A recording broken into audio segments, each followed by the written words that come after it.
Good morning. A rule breach for the Chancellor. Rachel Reeves admits to breaking local rules and renting her London home without the proper licence. Well, a team says it was an honest mistake, while the Prime Minister defends his Chancellor and rules out an investigation.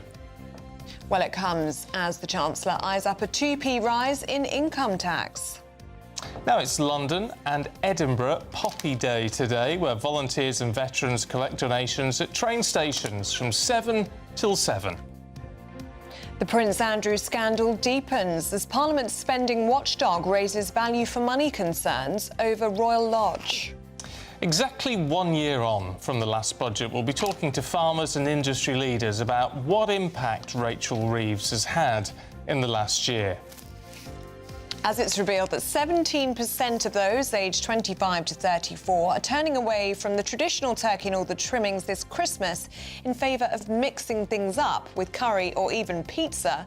We're asking this morning, is it time to ditch turkey for Christmas? Time is running out to save the historic Rothbury estate. This huge heart-shaped... So David Attenborough champions the landmark Rothbury appeal to try to raise £30 million for nature. And sport, the Carabao Cup, Liverpool lose yet again, knocked out by Crystal Palace side, who've beaten them 3 times already this season.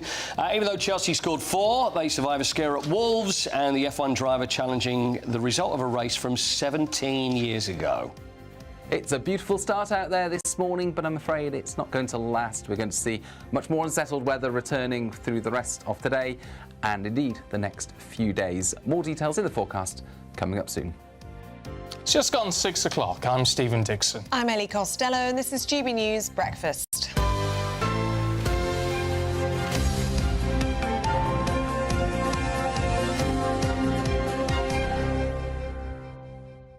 Oh, I was ready for that this morning.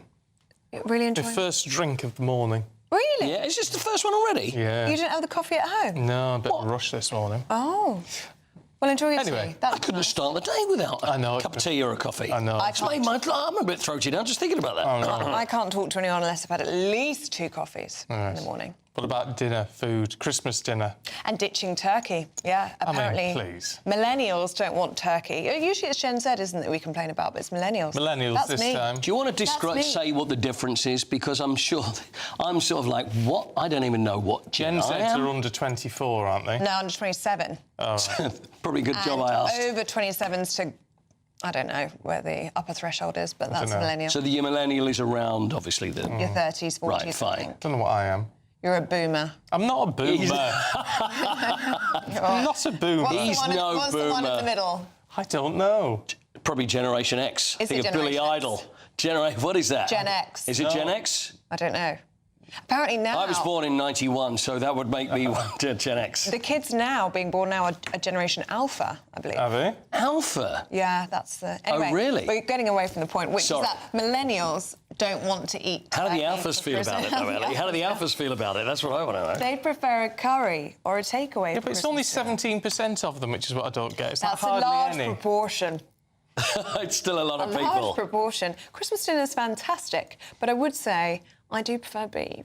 Because turkey is often very dry. Do you have both at Christmas? No, I usually Have just a go for choice. the But beef. why would you just have food that you can have any time of year? It's meant to be a bit different, isn't it? It's meant to be special. I agree with that. What would you Absolutely. have? Yeah, I like a turkey. Yeah, Do you have something fancy, like a 3-bird roast?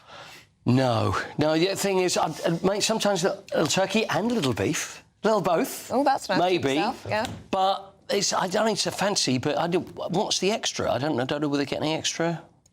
Any different than I would have during the rest of the year. But I do love a Christmas dinner. I love a Christmas dinner. Your veggies, what would you have? You know, I have like a nut roast or a lentil roast or a mushroom Wellington if I'm feeling right. really Or fancy. mushroom Wellington. But, you know, it's something. But it's all about it's all about the veg and the potatoes and Yeah, you know it all is. that sort of stuff. And then a nice bit of Christmas pudding and.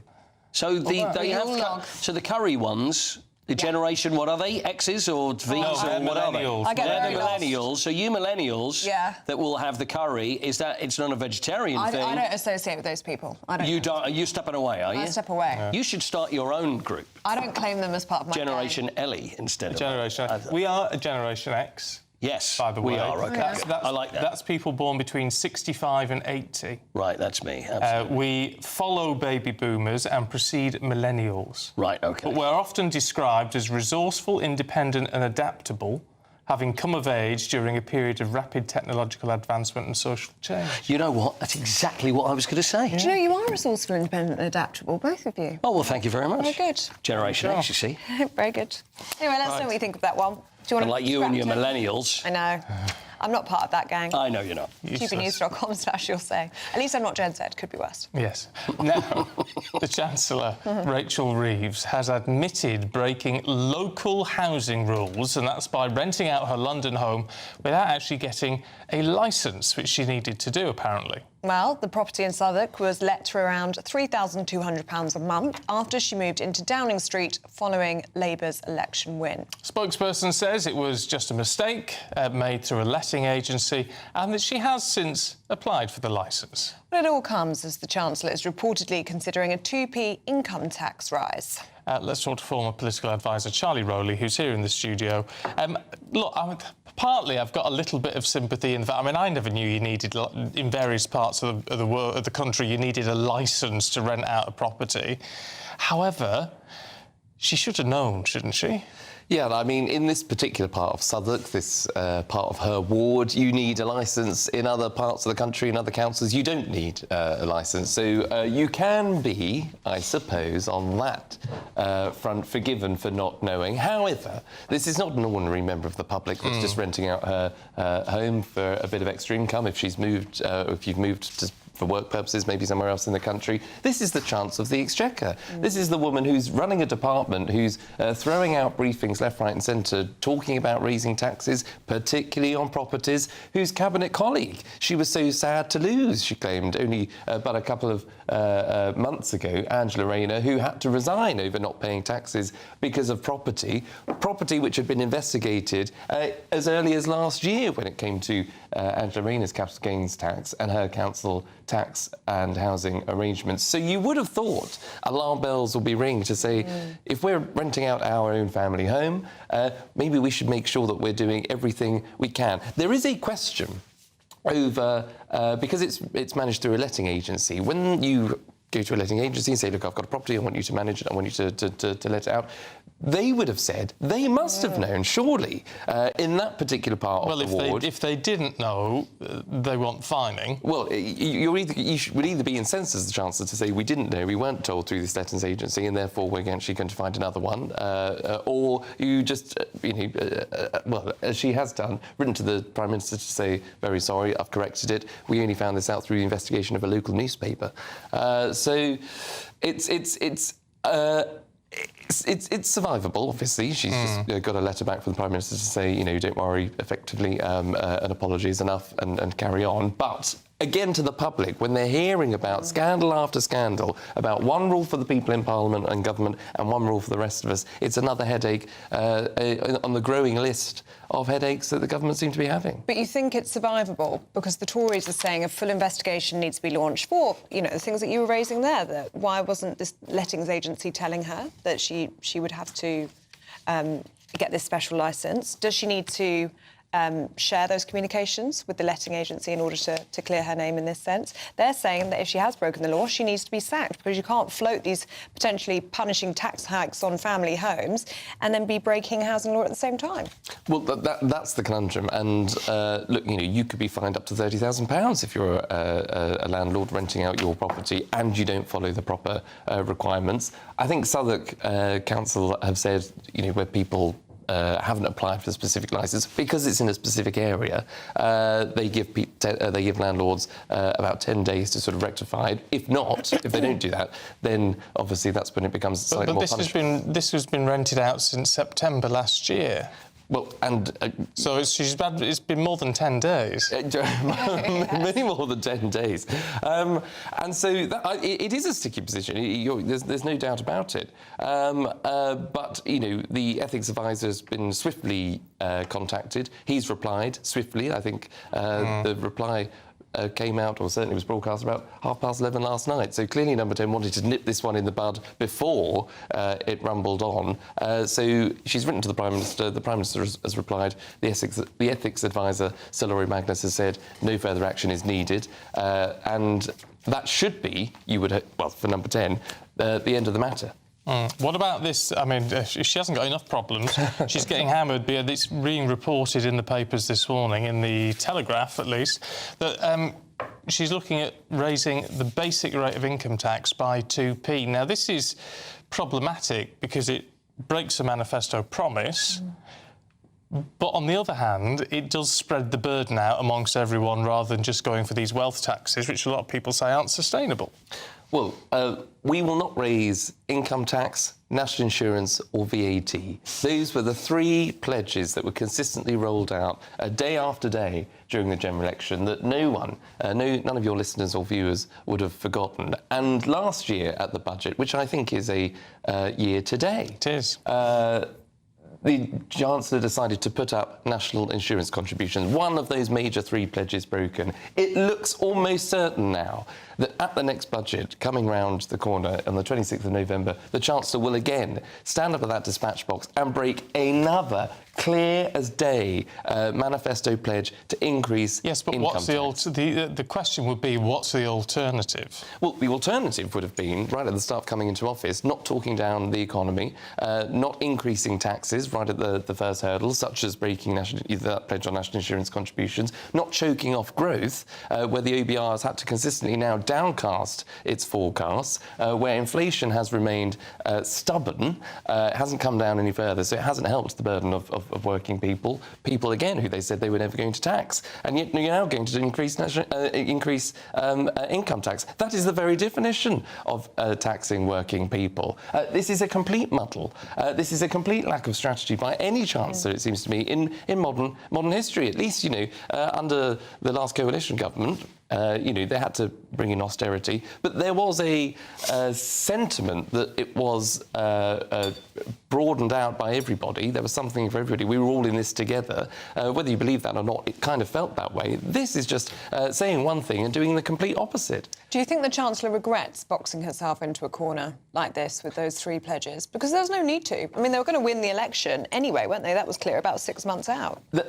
Exactly. And I think that's the point. She started off with £10 billion worth of fiscal headroom, as she called it. Obviously, borrowing costs have gone up because interest rates haven't been cut, and because of energy bills, and because of more borrowing, more spending, increase in taxes. That hasn't delivered the growth that she was hoping for. And you're absolutely right. There was no need to make those pledges. But even with those pledges, this government's had about 5 or 6 resets. She could have easily said, upon coming into office, we said we weren't going to do all of this, but actually we've looked at the books, and it's even worse than we even feared. You could have used an opportunity then. You could have blamed Donald Trump, when he came in with the tariffs to say, oh, we didn't see this coming. This is economically, new to us. Nobody forecast this.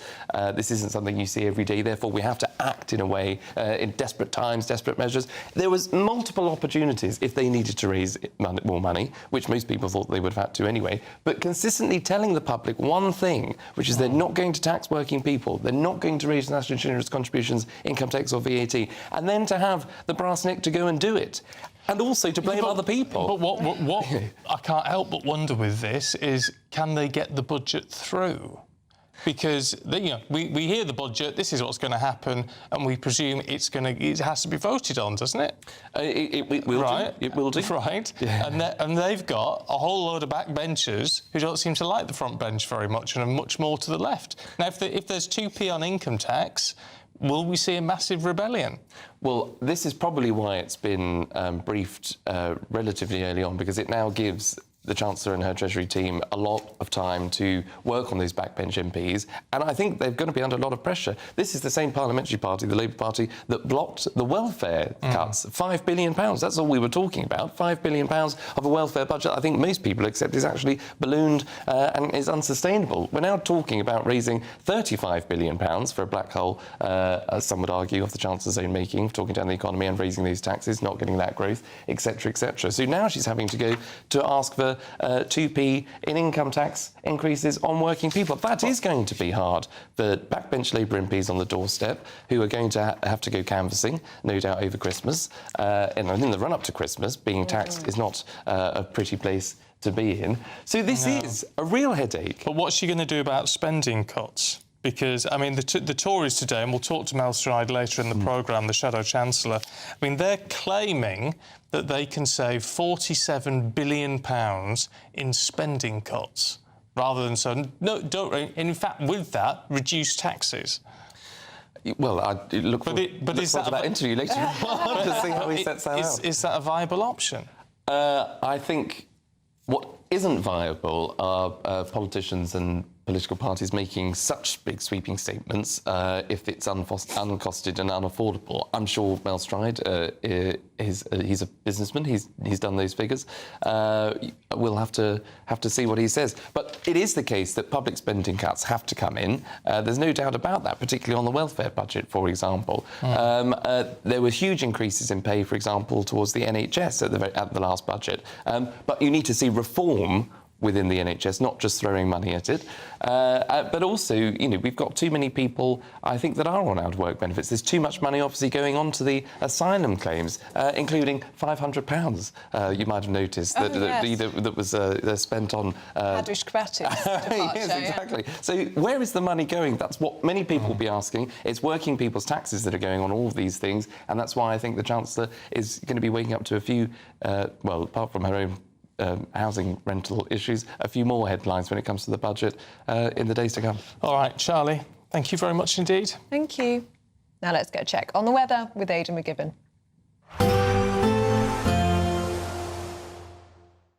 Expect warm spells with the odd rude interruption. Boxed Boiler sponsors the weather on GB News. Hello, very good morning to you. Welcome to the latest update from the Met Office for GB News. It's a fine start for many of us today. A few mist patches around a chilly start, but plenty of sunshine. It is then going to turn increasingly cloudy from the west, with outbreaks of rain and strengthening winds later. Already turning cloudy for parts of Wales, the southwest and Northern Ireland. And then we've got this rain moving in late morning for Northern Ireland, pushing then into western Scotland, parts of Wales as well as the winds strengthen. But it stays bright in the east, and as it turns cloudy, it will stay rather chilly, 10 to 12 Celsius, but temperatures up to 15 in the south. And we do have the wind strength, and that's going to make it feel on the cool side, with the strongest winds expected across western Scotland, Northern Ireland as well, 60 to 70 mile-per-hour wind gusts in exposed spots. That combined with some wet weather as we go into the evening for much of Scotland, Northern Ireland, as well as increasingly parts of Wales and the southwest, it's going to make for some tricky conditions if you're out and about. Further east, though, we keep the clear spells, albeit with increasingly thick layers of cloud moving in.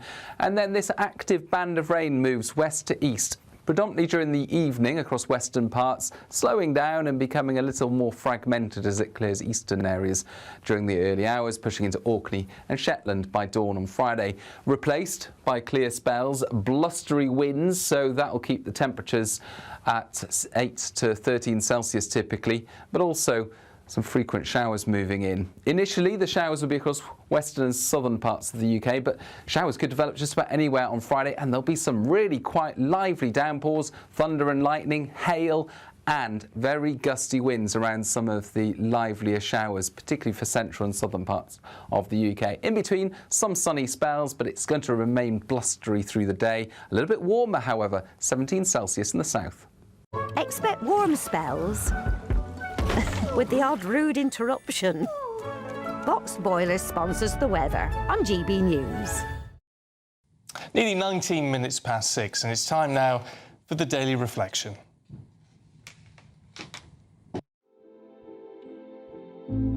The GB News Daily Reflection.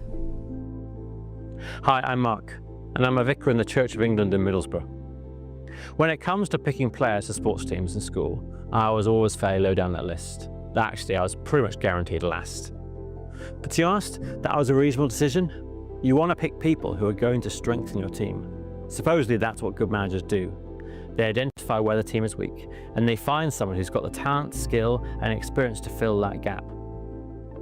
Except That's not what Jesus does when it comes to choosing his disciples, the people who are going to lead and found his church. Those great early saints of the church, Philip, James, John, Peter, Matthew, Thomas, those guys, they don't come with a long list of talents and skills. There isn't much they bring to the table. In fact, they are a pretty dysfunctional bunch.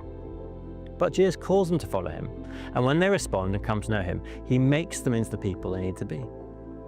Now, I found that quite reassuring, because if I'm honest with myself, I don't bring much to the table. But I believe that despite that, in fact, because of that, Jesus will use me in ways I couldn't imagine, far beyond what my capabilities are. That's a good promise that I can hold to.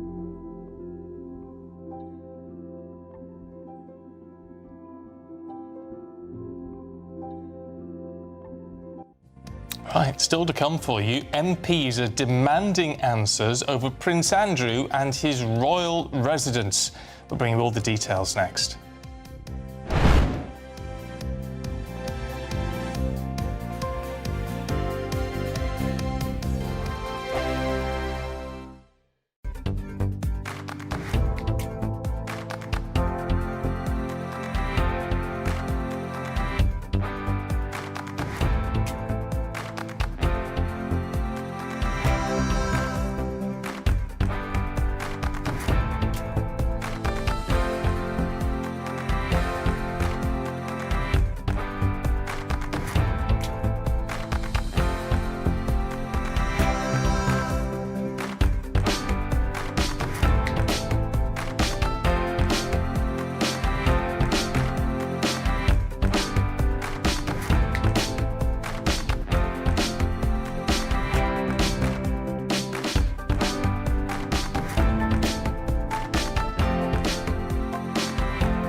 Bold. They are under no illusion. Ray. Are you a human trafficker? Boundless. I've had enough of the nonsense, and I'm not afraid to say it. Don't get this on the BBC. Every weeknight, I tear through the headlines. The smell of gasoline. Should we be worried about it? From Westminster madness to cultural war chaos. What I'm going to do now is they are throwing things out the car as we speak. Get ready, Britain. Here we go. Patrick Christie's tonight, weeknights from 9 p.m, only on GB News, Britain's news channel. Westminster, the ultimate clique. And you're fighting like rats in a sack. But here on the Camilla Tominey Show, we ask the questions the establishment media is too scared to ask. OK, let me ask you a straight question, because I know you're a straight-talking politician. Whether it's net zero, illegal immigration or law and order, nothing is off limits. You had the power then. Yeah, as I and say, now you've lost it. That's the Camilla Tominey Show, a politics show that's fearless. But no, let me finish my question if you don't mind, because it is my show. Sundays at 9:30, only on GB News, the People's Channel, Britain's news channel. No matter the state it's in, this is our nation. Join me, Jacob Rees-Mogg, for a genuine, honest discussion on where we have been, where we are going, and where we are with the people who set the direction. Tune in to State of the Nation every Monday to Thursday, 8 to 9 o'clock. Only on GB News. Now it's time for the Great British Giveaway, and time is running out, actually, on your chance to win a brand new motorhome and £30,000 in tax-free cash. Hayley Sparks is live for us in Southampton this morning with the actual motorhome that you could win. Morning to you, Hayley. A very good morning to you. Yes, I have got up bright and early because I wanted to show you this incredible motorhome. I am here at Marquis Leisure in Hampshire. This is the exact motorhome that you could be winning. This is the Benamar Primero that sleeps 4 people, and it's worth over £74,000. Now, I need to let you know that time is running out because the competition ends at 4 p.m. tomorrow. So you've got to be in it to win it, because if you're not in it, somebody else will win, and I really don't want you to miss out. And not only that, you're also having the chance to win £30,000 in tax-free cash. Imagine, if you don't want this amazing motorhome, imagine giving that to somebody in your family for Christmas that would absolutely love it. Let's take a look inside because it is so spacious. It is state-of-the-art, kitted out. Have a look at the gorgeous interior. So you've got a great seating area here, and this is fantastic, the technology, because this actually comes down. It's your sleeping area. You've got a fully fitted kitchen, and in here we have a very stylish bathroom. Absolutely everything that you need. Remember, this is our biggest prize giveaway of the year, and the competition closes at 4 p.m. tomorrow. The great thing about this motorhome, you can drive it on your standard driving license. It's already got bicycle racks fitted, it's got an amazing canopy that comes out, so you are ready to go. Here are all the details that you need, and good luck. For another chance to win, text WIN to 63225. One entry costs £2.50 plus one standard network rate message. Or text BONUS to 63225. 5 entries cost £5 plus one standard network rate message. Go to gbnews.com/win. Entries start at £2.50. Call 0903 686 3232. Calls cost £2.50 plus your network access charge. Or post your name and number to GB16 PO Box 8690 Derby DE1 9TT. UK only. Entrants must be 18 or over. Lines close at 4 p.m. on the 31st of October. The winner will be contacted live on GB News, week commencing 10th November. Please check the closing time if listening or watching on demand. Good luck. Now, new data confirms that PSA testing, which is a type of blood test for prostate cancer, can significantly reduce the number of deaths. Well, with more than 12,000 men still dying of prostate cancer each year in the UK, the latest analysis shows that this PSA screening prevented 22 deaths per 10,000 men, compared with 14 in earlier results. Our Director of Research at Prostate Cancer UK, Dr Matthew Holmes, joins us now. Matthew, good morning to you. It's nice to see you. I mean, these are very encouraging results, of course. The problem is, it's not always that easy to get a PSA test. Yeah, that is right, and I think the reason for that is the other side of these results. So this is a really great clinical trial. It started in 1993. It was done across Europe, and we've seen over the years as they've analysed the results that as you follow the men who were in the trial for longer, the men who got a PSA test were slightly less likely to die. As you said, 22 fewer deaths per 10,000 men screened. But they also showed that the way they screened back then, so PSA followed by a biopsy, did a lot of harm. So in those same 10,000 men, an extra 260 men were diagnosed with prostate cancer, many of them exposed to side effects. And we hear from men all the time about the side effects of treatments, about incontinence, about impotence, about anxiety. And so that balance between the benefits for a relatively small number of men and the harms for a much larger number of men is the reason that we don't have screening at the moment. Now, you'll know that the National Screening Committee are reviewing the evidence. They'll review evidence from this trial. And the reason we need to see the latest evidence is actually things have got better since this trial. So we would expect the numbers to be even better than we see today. But we need to wait for that very robust process to happen so that we know, is that harm reduction enough that we should actually offer PSA tests to men as a screening programme? And why hasn't it been offered as a screening programme until now, like we've seen with breast cancer and bowel cancer, considering, as you say, it's such a large killer of men in the UK? Yeah, and that is the question. And you know, Prostate Cancer UK hears from thousands of men a year, a lot of men who are diagnosed late, and we desperately want them to not be diagnosed late, to have a screening programme that works. But it's got to be a screening programme that saves enough lives and doesn't do so much harm, the cost of those lives. And I think, as I say, this trial has shown us that the old way of screening did too much harm. and that's why we don't have screening. But Matthew, this is the complicated part, because there are loads of men I mean, older than me, sort of in the sort of 60s, 70s age bracket, who say they don't want PSA testing because they all know someone who's had it, they've had a positive result, they've had a biopsy, and it's proved that they haven't got any form of prostate cancer, but as you say, they're left with problems as a result of the biopsy. So where are we now with this in terms of PSA testing and what happens afterwards? Yeah, so what has happened since this trial, so the problem is this trial is the old way of testing for prostate cancer.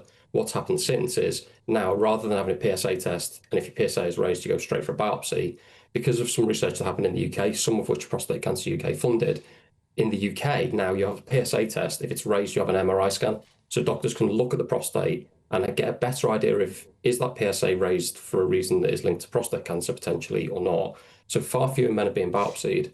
But the problem we have is that's never been tested in a trial. And so we don't have equivalent quality data that says, actually, the number of men who are harmed now has gone down from 260 to 130. And so it's really important. There are ways that you can sort of try to work that out without a trial, and that's what the National Screening Committee are doing now. The other thing that we do need to do is we need to save more lives. We know that 22 lives per 10,000 is far fewer lives than saved through breast cancer screening, actually. And we need to get better tests and put them into trials so that we can save more men's lives without exposing a lot more men to harm, and work out exactly which men would benefit most from screening. We also know there are higher risk groups now where the harm to risk ratio will be different. That's something that Prostate Cancer UK is completely committed to. We want to deliver screening for men. We think the best way to get there eventually and to save as many lives as possible is effectively to set up a new version of this trial. We've done that. We've committed £42 million to it. And we think the Transform trial, which is what it's called, will not only test what we do now, but will also provide this level of evidence for better ways to test as well. OK, Dr. Matthew Hobbs, thank you so much for joining us this morning on Breakfast. It's important to talk about it. Oh, absolutely. It's one of those issues, and so the MRI scans and things do make a huge difference, don't they? Because they're not actually being invasive. They need to check you out any further. Yeah, but it matters, doesn't it? I mean, it's on the front page of most of the papers today. I mean, we all know somebody affected by prostate cancer, so really important that we talk about it. Right. At, what is it, 6:31, if you are travelling to work or school this morning, here's your traffic and travel update. Good morning, this is the latest AI travel news from gbnews.com.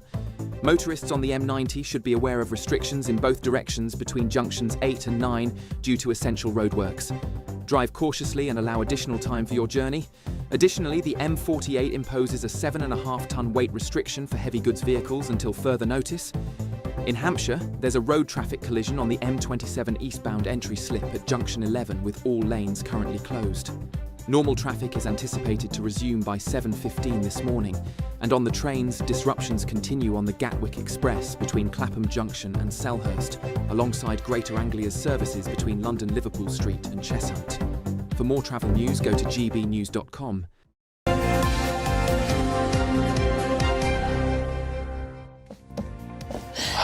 Do stay with us. Still to come, how the mighty have fallen.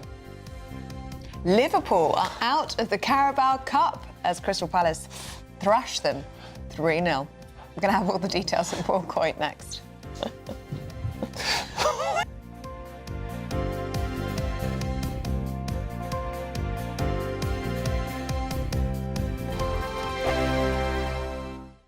I'm Michelle Dewberry. This is Jubes & Co with you. Hello everyone, Patrick Christie is here. GB News, Britain's news channel. Access the stories that matter to you. Take the GB News family with you on any device. And as long as you have an internet connection, tune in to GB News anywhere on the planet or beyond. GB News, the People's Channel, Britain's news channel. From the school run to the home run, watch a new show for all of Britain. So he can say whatever he wants. A straight talking show where all voices are heard. And, you know, when are we going to stop talking about smashing the gangs and actually do it? With the stories that matter from every part of our country. There's a bit of a crash landing there for your Chancellor. Bold, fearless and standing up for you. That's me, Martin Daubney, 3 p.m. till 6 p.m, weekdays, here only on GB News. The People's Channel, Britain's news channel. Westminster's full of talk, but out here, it's the real world. Am I allowed to talk now? No, that's it. This is where it matters, real people and real lives. That's what politics is all about. In fact, has Trump made a good start? No. Straight answers, no spin, and just a couple of pints. How many fingers have I got up? About 10. So join me for Lee Anderson's Real World every Friday at 7 p.m. only on GB News. The People's Channel, Britain's news channel. You want to know what's really going on in the corridors of power? Labour don't know what to do with you half the time, and that makes you quite lethal in the chamber. Get behind the headlines with Chopper's Political Podcast. Join me, Christopher Hope, as I sit down with the great and the good of British politics. We'll see where this ruling takes us. These are the stories shaping our nation. Chopper's Political Podcast, available now on all platforms. Listen in and stay ahead. Decisions made in Washington aren't just shaping America, they're shaping Britain too. From migration to global security, from crime to health. Whatever happens in the White House today will be felt in your town or city tomorrow. That's why The Late Show is live from Washington, D.C. Cutting through the politics to show you what it all means for Britain. The Late Show live every night at midnight. Only on GB News, Britain's news channel. Exciting news. Every Friday, my Patrick Christie's Tonight Show is going to have a twist to it. We're welcoming some special guests. You. That's right, on Fridays I'm going to be doing my show in front of a live studio audience because this show is about you and what you have to say. It's going to be the same big debates, same big topics, same big opinions. But every Friday night at 9 p.m, you are invited to come on down to Patrick Christie's Tonight to be a part of the action. Only on GB News, the People's Channel, Britain's news channel. It's sports time. Paul Coyte's here with us. Morning. Good morning. Spurs didn't do too well, did they, last night? That's it. Spurs lost. What's the point of doing any sport? That's it. I'm off. Oh, that's it. All right, thanks for coming. Right, Carabao Cup. Let's talk about that. Let's talk about some of the games that did happen. Liverpool. Oh my goodness me! Liverpool lost again. So Liverpool have lost 5 out of their last 6 games. Let's not forget these are the Premier League champions. How the mighty have fallen. It really has. So Liverpool 0, Crystal Palace 3. Crystal Palace have played Liverpool 3 times this season, played them at home. They played them in the Charity Shield, the Community Shield. And then last night at Anfield, they've won every game. Arne Slot made lots of changes. So let me ask you, is it a sensible thing for Arne Slot to do? See, the thing is, he's going to bring some kids out, bring some different players. They've got Aston Villa to play, they've got Real Madrid to play. Do you rest those and let maybe the Carabao Cup go by the wayside because you've got bigger fish to fry? Or, because he's losing so many games, people are going to start shouting for his head. So do you go with the big guns and try and get the win or make some changes? What would you do? What would you do? Ellie, what I'd make changes if it's not working. You may change it, but the thing is, that's the thing. It's like you're going to put the lesser players in. So that was the wrong answer. I'd go with the big guns. You'd go with the big guns. Yeah. The thing is that you always go with the big guns. So. All right, OK, sorry. You go with the big guns. Go with the big guns. Let's see what Arne Slot had to say about the whole thing, shall we? It's always a blow to lose a game of football, especially if it leads to going out of a competition. But it's the same selection I did tonight as I did last season in rounds like this. There are many reasons maybe why we've lost 5 out of 6 or 6 out of 7. None of them are good enough to accept losing so many. So I can come up with arguments or reasons, but none of them will how do you say this? Will be enough. How do you say this? Enough. That's the word I was looking for. Yes. So 6 out of 7 for Arne Slot. 6 out of 7 for Arne Slot. David's just been in touch saying, gone by Christmas by Arne Slot. Oh, really? He's had his schlot. He's had his shit on his way. Oh. You know what? He came into Liverpool with Jurgen Klopp's team and carried on. Everything worked great. Then they've bought loads of new players and it's just not working. Now, Wolves 3, Chelsea 4. Chelsea went 3-0 up. Wolves came back, who had having a terrible season, just haven't won. Then it went 3-2, and then Liam Delap got himself sent off. Yeah. which is actually not doing Chelsea any favours, which means he's banned for the Spurs game on Saturday. Enzo Maresca. Now, this is what I like. I like when you get a manager that will talk honestly and say what he thinks instead of saying, oh, you know, he was very unlucky, it was a wrong decision. This is what Enzo Maresca said about Delap getting sent off. It's completely unnecessary. Do you think that the red card was deserved from the... Absolutely, yes. Yes. Stupid foul, we can avoid that. What was your message to him then after the match? No, it's not to him, it's to everyone that I completely support and understand when there are red cards like Brighton or Man United, that it's difficult, but red card against Nottingham and red card today, both we can avoid that, and we have to avoid that. Well, no, I like it. He doesn't mince his words. I like it too. Unnecessary and absolutely stupid. And then Liam Delap's gone on social media saying, yes, I made a mistake and I apologise. Excuse me. I know, we're all struggling a bit. Arsenal, because that's where I'm going. Yeah. Arsenal beat Brighton 2-0. Newcastle beat Spurs 2-0. And Manchester City managed to get past Swansea 3-1, although they went 1-0 down. Right. Traffic. Can we talk about traffic? Yes. And Luke Littler. Yeah. So Luke Littler... I can't believe this. Well, Luke Littler was supposed to be in the Players' Championship in Wigan yesterday. Yeah. And what they do, they have a registration, so you'd think even names as big as him, maybe someone would do it. Maybe the fact you do it online, but you have to go in and physically register, sign your name on the dotted line. But there's an 11 o'clock. You've got to be there by 11. If you're not there by 11, you're out. And he was stuck in traffic, so he didn't get a chance to play. So he was very unhappy about the whole thing. You should have stayed the night before. You know what? It's so easy to say that now, though, Ellie. It is. It's so easy to say that. The benefit of hindsight. Exactly. He just put a tweet out. There you go. That's what it said. That's him from in the car. Back to bed it is.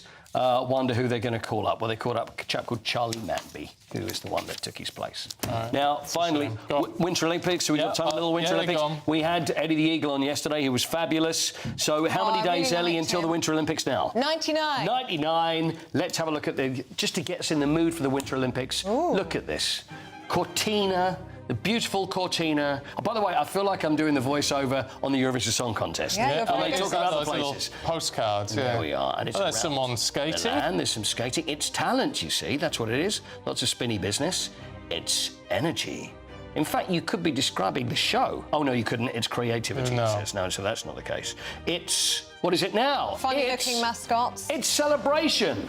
Look at all this. Oh, wow. I'd love to go to... It's my dream to go to a Winter Olympics. I have to say, when you look at clips like this... I think so. That would be great. All these fabulous things look very nice. Yes. There we are. See the Winter Paralympics as well, which is taking place. It's beautiful. That looked like Venice. I don't know why Venice was there. I don't know. And why not? And what's the warmth part? Is that warmth as in our feelings towards them? I don't know. Victory is what it's all about. I like all the outside shots on that. It's beautiful scenery. It is beautiful, isn't it? You love a bit of snow. Yeah. And there we are. I think, very good. I think you need to head to Cortina for us. I really think the closest I've ever got to Cortina was probably driving a Ford when I was about 16. Yeah. But I would like to have a go if that's possible. If we can arrange that, I'd be quite happy to do that. Fabulous. Paul? I could wear my Olympic coat. You've got an Olympic coat? I'll tell you about that after 7 o'clock. I'll tell you about that. It's very, very exciting. Right, it's up like next. the Spurs puffer you were wearing this week, which I really not that one. It was Konrad Bartelski's coat from the 1980 Olympics, which I bought on eBay for 30 quid. Oh, very good. What a bargain. Classy. Right, now, a new study has revealed the best work drink for a desk job, and it may not be what you think. We'll find out in our paper review with Suzanne Evans and AJ Pritchard. Morning, you two. Chat to you in just a second. But first, if you're in search of some holiday sun, here's the forecast across Europe. Ready to soak up that holiday sunshine? Won't we need some cover? No worries. All sorted. All Clear Travel Insurance sponsors GB News Travel Destinations Forecast. If you are looking to escape the very mixed weather across the UK, well, it's going to also be mixed across much of the Mediterranean. Not everywhere. We are going to see some fine weather on Friday through parts of Greece, particularly the Greek islands. But we've got this area of low pressure bringing some heavy rain to southern Italy, showers to northern Italy as well. Mostly fine to eastern Spain for now, but some wet and windy conditions across Portugal, and they spread east, albeit slowly, through the weekend and early next week. All Clear Travel Insurance sponsors GB News Travel Destinations Forecast. At GB News, we love to hear from you, our loyal community. So drop us a line at gbnews.com/yoursay. There you can talk to each other and also to the presenters live on air. gbnews.com/yoursay, because GB News is your channel, Britain's news channel. Good afternoon, Britain. Weekdays from midday. Yeah, well, obviously you can't, on the one hand, say that the government is forcing everybody to go to work an hour early and then say people are welcome to go to work an hour earlier if they want to. As you say, Tom, there's a collective action problem. You know, people go to work at certain times, they have office hours, and those office hours are based on what everybody believes the time to be. So the point here is not that anybody believes that daylight savings actually creates more daylight. It just creates a daylight when people can actually enjoy it, and people tend to want their leisure and recreation after work rather than before work. It also has daylight saving time various health and well-being benefits. The reason that it was introduced during the First World War is, in fact, it does allow a certain amount of extra efficiency. You need less electricity, for example, in the evenings. You don't need to have the floodlights on during an afternoon football game and all the rest of it. So for health and well-being reasons, I'm very much in favour not just of keeping daylight saving time, but having it all year round. But also, in terms of safety for women as well, it's better for us to be walking home if it's lighter and things like that. You know what I mean? When it's really dark, it does get dark quite quickly towards the winter months. There's no problem. I mean, what is the real reason as to why this would be a problem, Peter, for the clocks to change anyway? I mean, that's fine, isn't it? We all get used to it, and then it comes back when the light sort of changes. Well, collective madness is always a problem. When people do something stupid in very large numbers, it's worrying. I mean, I find it amusing now because it's obviously impossible to persuade people this thing is as crazy as it is.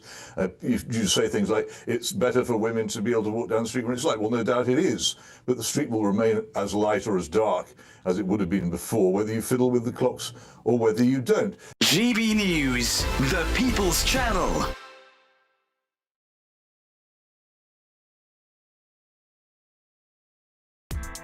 Join me, Nana Akwe, for an informative, interactive news programme with a difference. It's fun.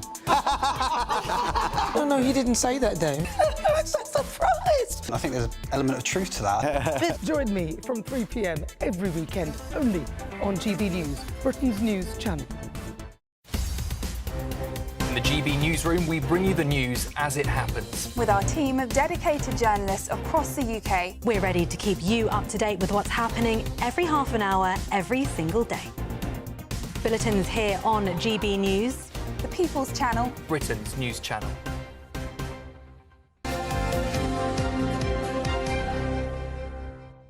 Welcome back to Breakfast. We're going through the papers in the company of the journalist Suzanne Evans and the professional dancer AJ Pritchard. Morning, you two. Morning. Good morning. Good to see you.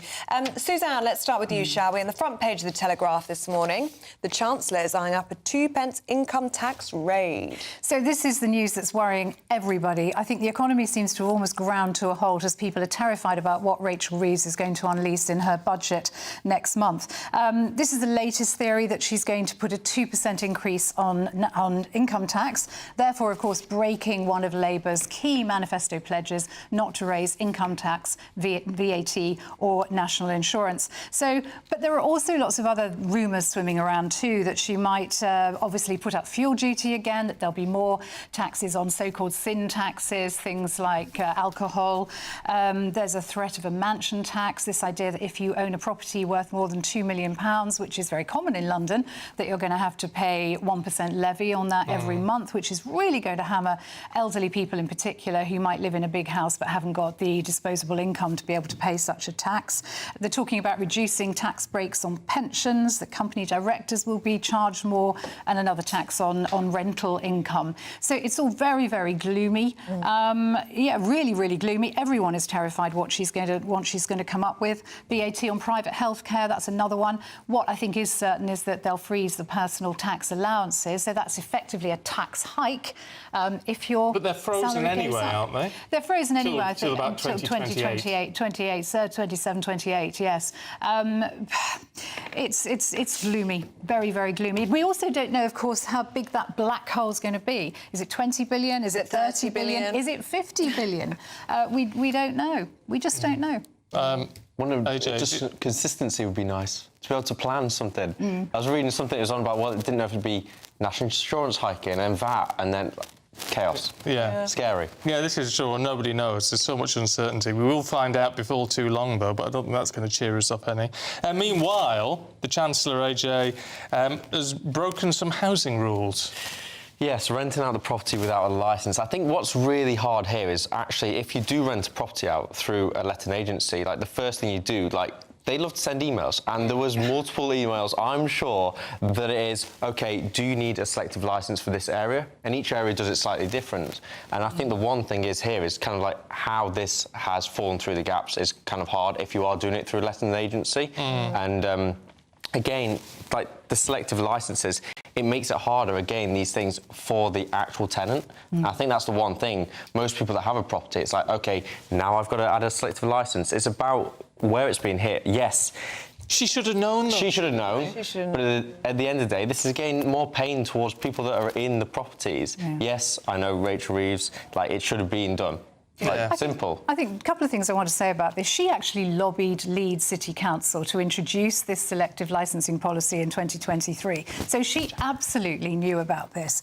The other thing is, personally, I don't think you should need a licence to let out your house. Why should you have to pay your local council to let out your house? It's insane, and it's contributing to this housing shortage, which we know we have. And yet everything the government is doing, including the forthcoming Renters' Rights Bill, is going to make it much more difficult for landlords to let out their properties. And as AJ says, the people that are ultimately going to suffer are the tenants, because if you're having to pay £1,000 a year for a licence, guess what? The rent's going to go up by £1,000 a year, isn't it? It's not rocket science. Well, of course it is. This is it. Of course it is. It's also a criminal offence, by the way, I should say. Yes. So if she's found guilty of doing this, she could potentially get a criminal record. Yeah, and could also be fined, I think it's up to £30,000. Yeah. Suzanne, this is fascinating, isn't it? It emerged yesterday that we'd paid Hadush Kabatu £500 to leave this country.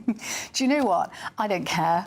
Frankly, I really don't care. I think if you paid every illegal migrant in this country £500 and they left, job done. Wouldn't that make life a lot simpler? And it would be a lot cheaper than the cost of keeping them here in this country. Well, I mean, the claim is that he was going to cause some problems, which would have cost a lot more to shift it. I don't know what problems he would have caused. Well, I think that potentially he was threatening legal action, potentially, or maybe disruption on the plane. We're not quite sure. He was saying he's happy to go. Which is why I'm confused as to why we've paid him £500, because he wanted to go. Yeah, that was the clips that were like repeated on social media was, I want to leave. Yeah.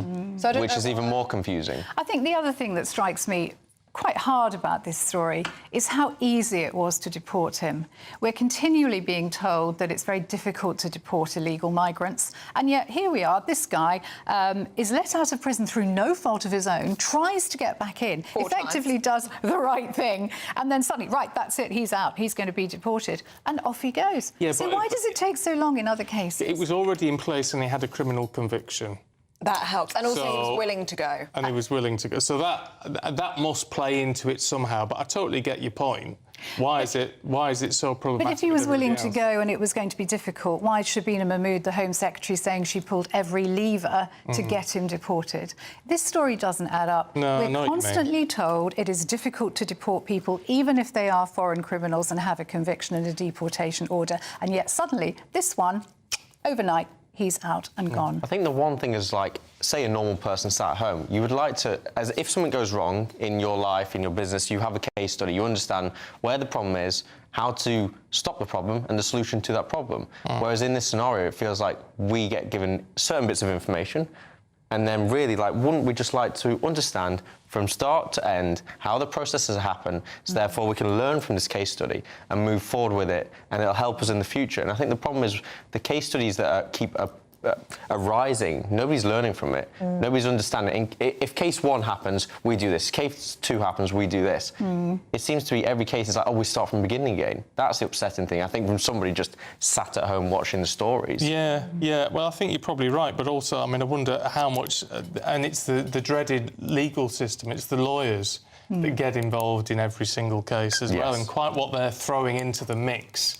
I don't know, but it just seems to be slowing the whole system down. Yeah, it's legal challenges. There's got to be a way around that somehow or other. I mean, I don't know. It's so utterly confusing. But he's gone. He's gone. So let's be thankful that has happened under this case. All right, you two. Thank you very much indeed. We shall see you both a little bit later on. Thank you.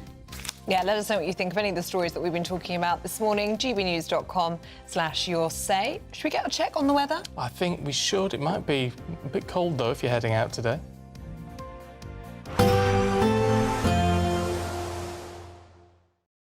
Today, clouds overhead. Total zen within. Boxed Solar sponsors the weather on GB News. Hello, very good morning to you. Welcome to the latest update from the Met Office for GB News. It's a fine start for many of us today. A few mist patches around, a chilly start, but plenty of sunshine. It is then going to turn increasingly cloudy from the west, with outbreaks of rain and strengthening winds later. Already turning cloudy for parts of Wales, the southwest and Northern Ireland. And then we've got this rain moving in late morning for Northern Ireland, pushing then into western Scotland, parts of Wales as well as the winds strengthen. But it stays bright in the east, and as it turns cloudy, it will stay rather chilly, 10 to 12 Celsius, but temperatures up to 15 in the south. And we do have the wind strength, and that's going to make it feel on the cool side, with the strongest winds expected across western Scotland, Northern Ireland as well, 60 to 70 mile-per-hour wind gusts in exposed spots. That combined with some wet weather as we go into the evening for much of Scotland, Northern Ireland, as well as increasingly parts of Wales and the southwest, it's going to make for some tricky conditions if you're out and about. Further east, though, we keep the clear spells, albeit with increasingly thick layers of cloud moving in.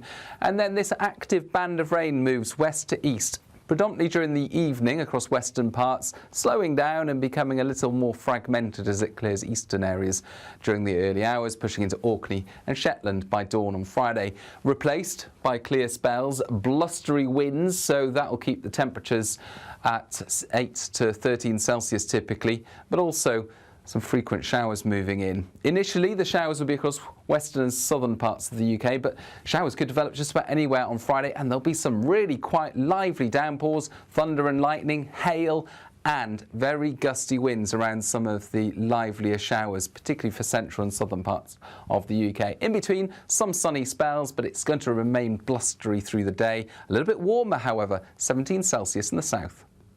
Today, clouds overhead. Total zen within. Boxed Solar sponsors the weather on GB News. Thank you, Britain, for sharing over 5 million comments on Your Say, because when you talk, we listen.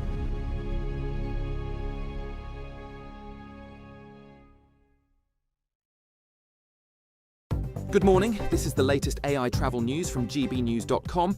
The M90 faces restrictions between junctions 8 and 9 due to planned maintenance. Motorists should allow extra time. The M48 has a 7.5-ton weight limit for heavy goods vehicles in both directions until further notice.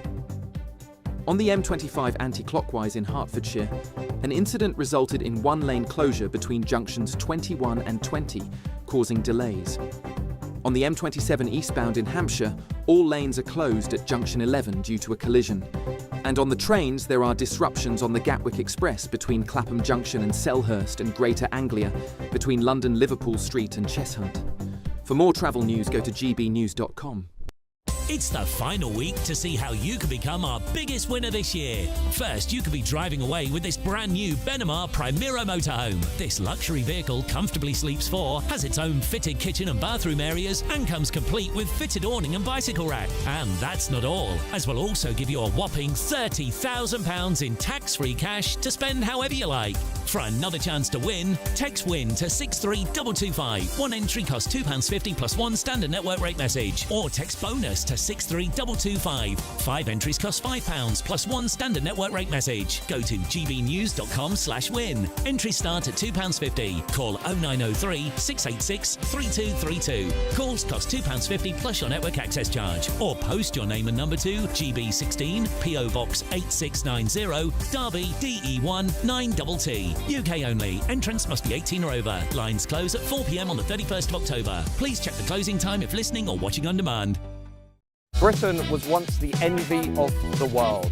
But look around. A nation that no longer knows what it is or where it's going. A country that's broken.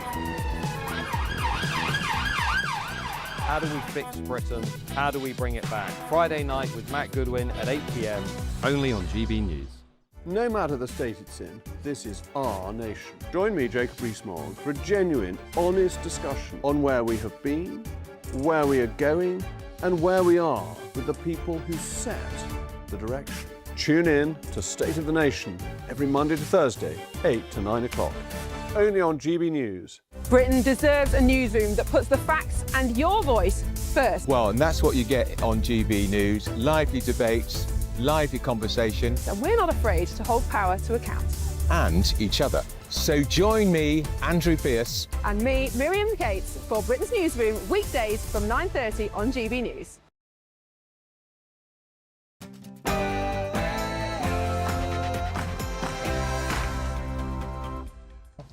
Good morning. Rule breach for the Chancellor. Rachel Reeves admits to breaking local rules and renting her London home without the proper licence. Now, her team says it was just an honest mistake. The Prime Minister has defended the Chancellor and an investigation has been ruled out.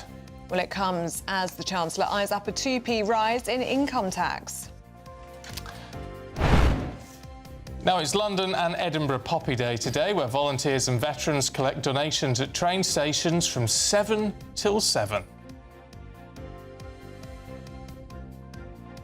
Exactly 1 year on from the autumn budget, we're going to be speaking to farmers and industry leaders to find out about the impact that the Chancellor has made on them in a year.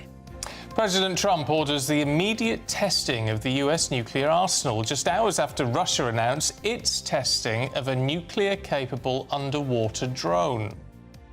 As it's revealed that 17% of those aged 25 to 34 are turning away from the traditional turkey and all the trimmings this Christmas in favour of mixing things up with things like curry or even a pizza, we're asking, is it time to ditch turkey for Christmas?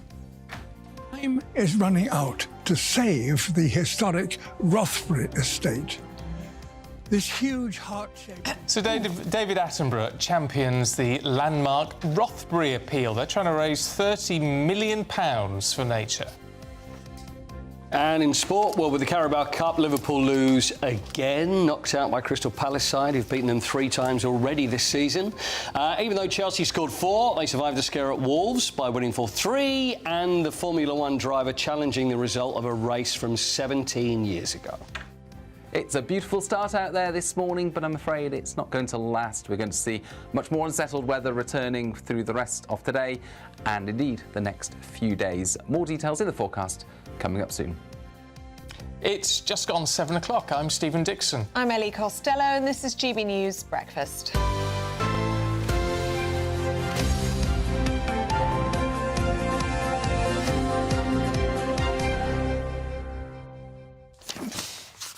Halloween on Friday. Yeah, Hoity, the trick-or-treating. Tomorrow. Yeah, so the trick-or-treating thing. It's only been, I think, within the last 20 years. What, when I was a kid, yeah. Oh, no, we did it. Did you? Yeah. Because yeah. It was an American thing. And I remember being a kid, though, and seeing it on TV and on these shows and then knocking on someone's door going trick-or-treat and they go, what's that?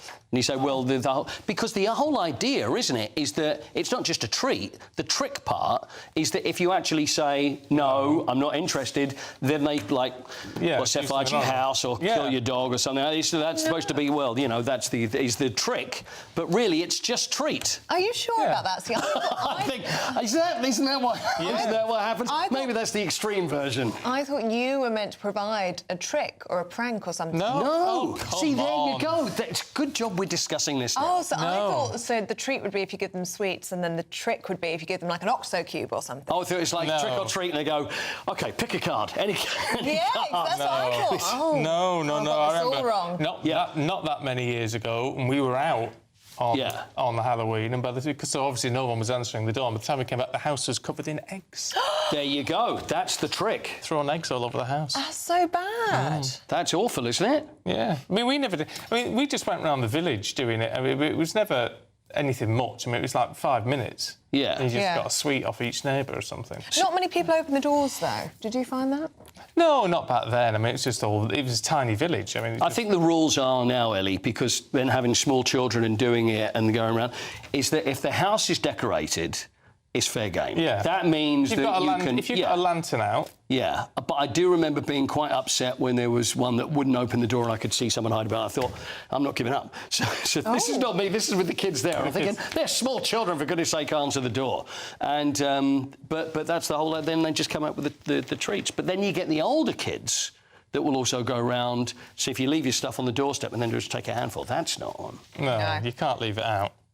I don't know. I mean, I'm not mad keen on it. I've got to be honest. So you won't say trick just to see what happens. See how they react. If they come to the door and say trick or treat, and you go trick, see what they do. So just watch out, kids, because if you head round to Costello Mansions, you're going to get an OXO cube. You're going to get an OXO cube. Get an OXO cube. Yeah. I like that. They go, what is this? You go, well, that's the trick. I think it doesn't work this way. That's the trick, yeah. Right. Obviously. Oh, bless. I had the wrong end of the stick there. Yes. I don't think I'll be answering the door anyway. Okay. No. Don't even let me... I'll probably come home to an egged house. You get the eggs, you get egged. OK. Talking about people getting the wrong end of the stick, the Chancellor, Rachel Reeves, has admitted breaking local housing rules because she rented out her home without the licence that she needed. Well, the property is in Southwark in South London and was let out for £3,200 a month after she moved into Downing Street following Labour's election win. Well, a spokesperson says it was just a mistake made through a letting agency and she has since applied for the licence. Well, it all comes as the Chancellor is reportedly considering a 2p income tax rise. Let's talk to former political advisor Charlie Rowley. An honest mistake, Charlie? Well, talking of Halloween, this is a nightmare for the Chancellor waking up to these headlines. Is it an honest mistake? That's what she says. And she's written to the Prime Minister, Sir Keir Starmer, offering an apology to say that it was only brought to her attention through a local newspaper article. So she has done the proper checks and balances. She's now rectified the situation, or is in the process of doing so, and there's nothing more to see here. The question is, when you've lost one of your cabinet colleagues, the former Deputy Prime Minister, Angela Rayner, who was sacked, obviously, resigned, but you know, basically pushed before she, or jumped before she was pushed, for not paying taxes on property. When you've had the Treasury trail story after story about raising taxes on people's properties, particularly in the rental sector, this will be something that people will be saying, hang about, you should have known better. You should have done all the checks and balances even before you rented out your property. And I think what people will be asking and now digging into, as a local MP, where lots of constituents will be writing to their MPs all the time about rogue landlords, about renters reform, about people who can't get on the housing ladder. If she has campaigned locally, let's say, on some of these issues about making sure that people have the correct licences before they rent out their property, and not having the one that she needed in her own case in Southwark, then that will raise even more questions about judgment. It will raise even more questions about people around the cabinet table, the government, if it's one rule for them, when all the rest of us are working hard trying to make ends meet, and there she is leasing out her home for £3,200 around about there per month, whilst not having the proper checks and balances. It is a complete dystopia of her life and that of the cabinet compared to everybody else. Well, she's referred herself to the ethics advisor. She's also told the Prime Minister. The ethics advisor has said there's no need for a full investigation, that an apology will suffice. Do you think that will wash with people, bearing in mind we're looking at a budget next month where ideas have been floated around punishing tax hikes on family homes? Absolutely. I mean, you know, how is she going to apologise? Apologise to who? She needs to apologise, I think, to the country, if these are the headlines that she's facing this morning. Whether she'll make a statement in the House of Commons, I don't know. Whether she'll just do a clip at a visit somewhere, no doubt wearing a hard hat and high vis.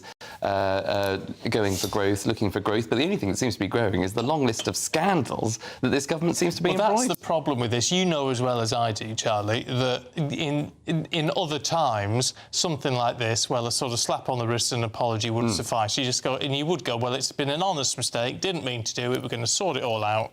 You know, just didn't realise. But this is just the latest in a long line of problems with this government in office for not much more than a year. Well, 100% correct. Because, look, you know, if the economy was growing, if we were seeing crime down, if we were tackling issues like the small boat crisis, which has been there for a long time, which the last government couldn't get a grip on. That's why the Tories were so, booted out of office with such a great majority given to Labour. So if everything was all bells and whistles and ticking over in the right way, then, of course, you could just be forgiven for an honest mistake because the government's got a lot on its agenda and it's doing very well. But that is not the case. No. Every way in which you turn, it seems to me these days, there is something that is going wrong, that this government hasn't got a grip, or it's even making things worse. And that's either talking about raising taxes, particularly on properties and family properties, it's raising taxes on farmers, it's the national insurance contribution rise, which they said they're not going to do. It's now the 2p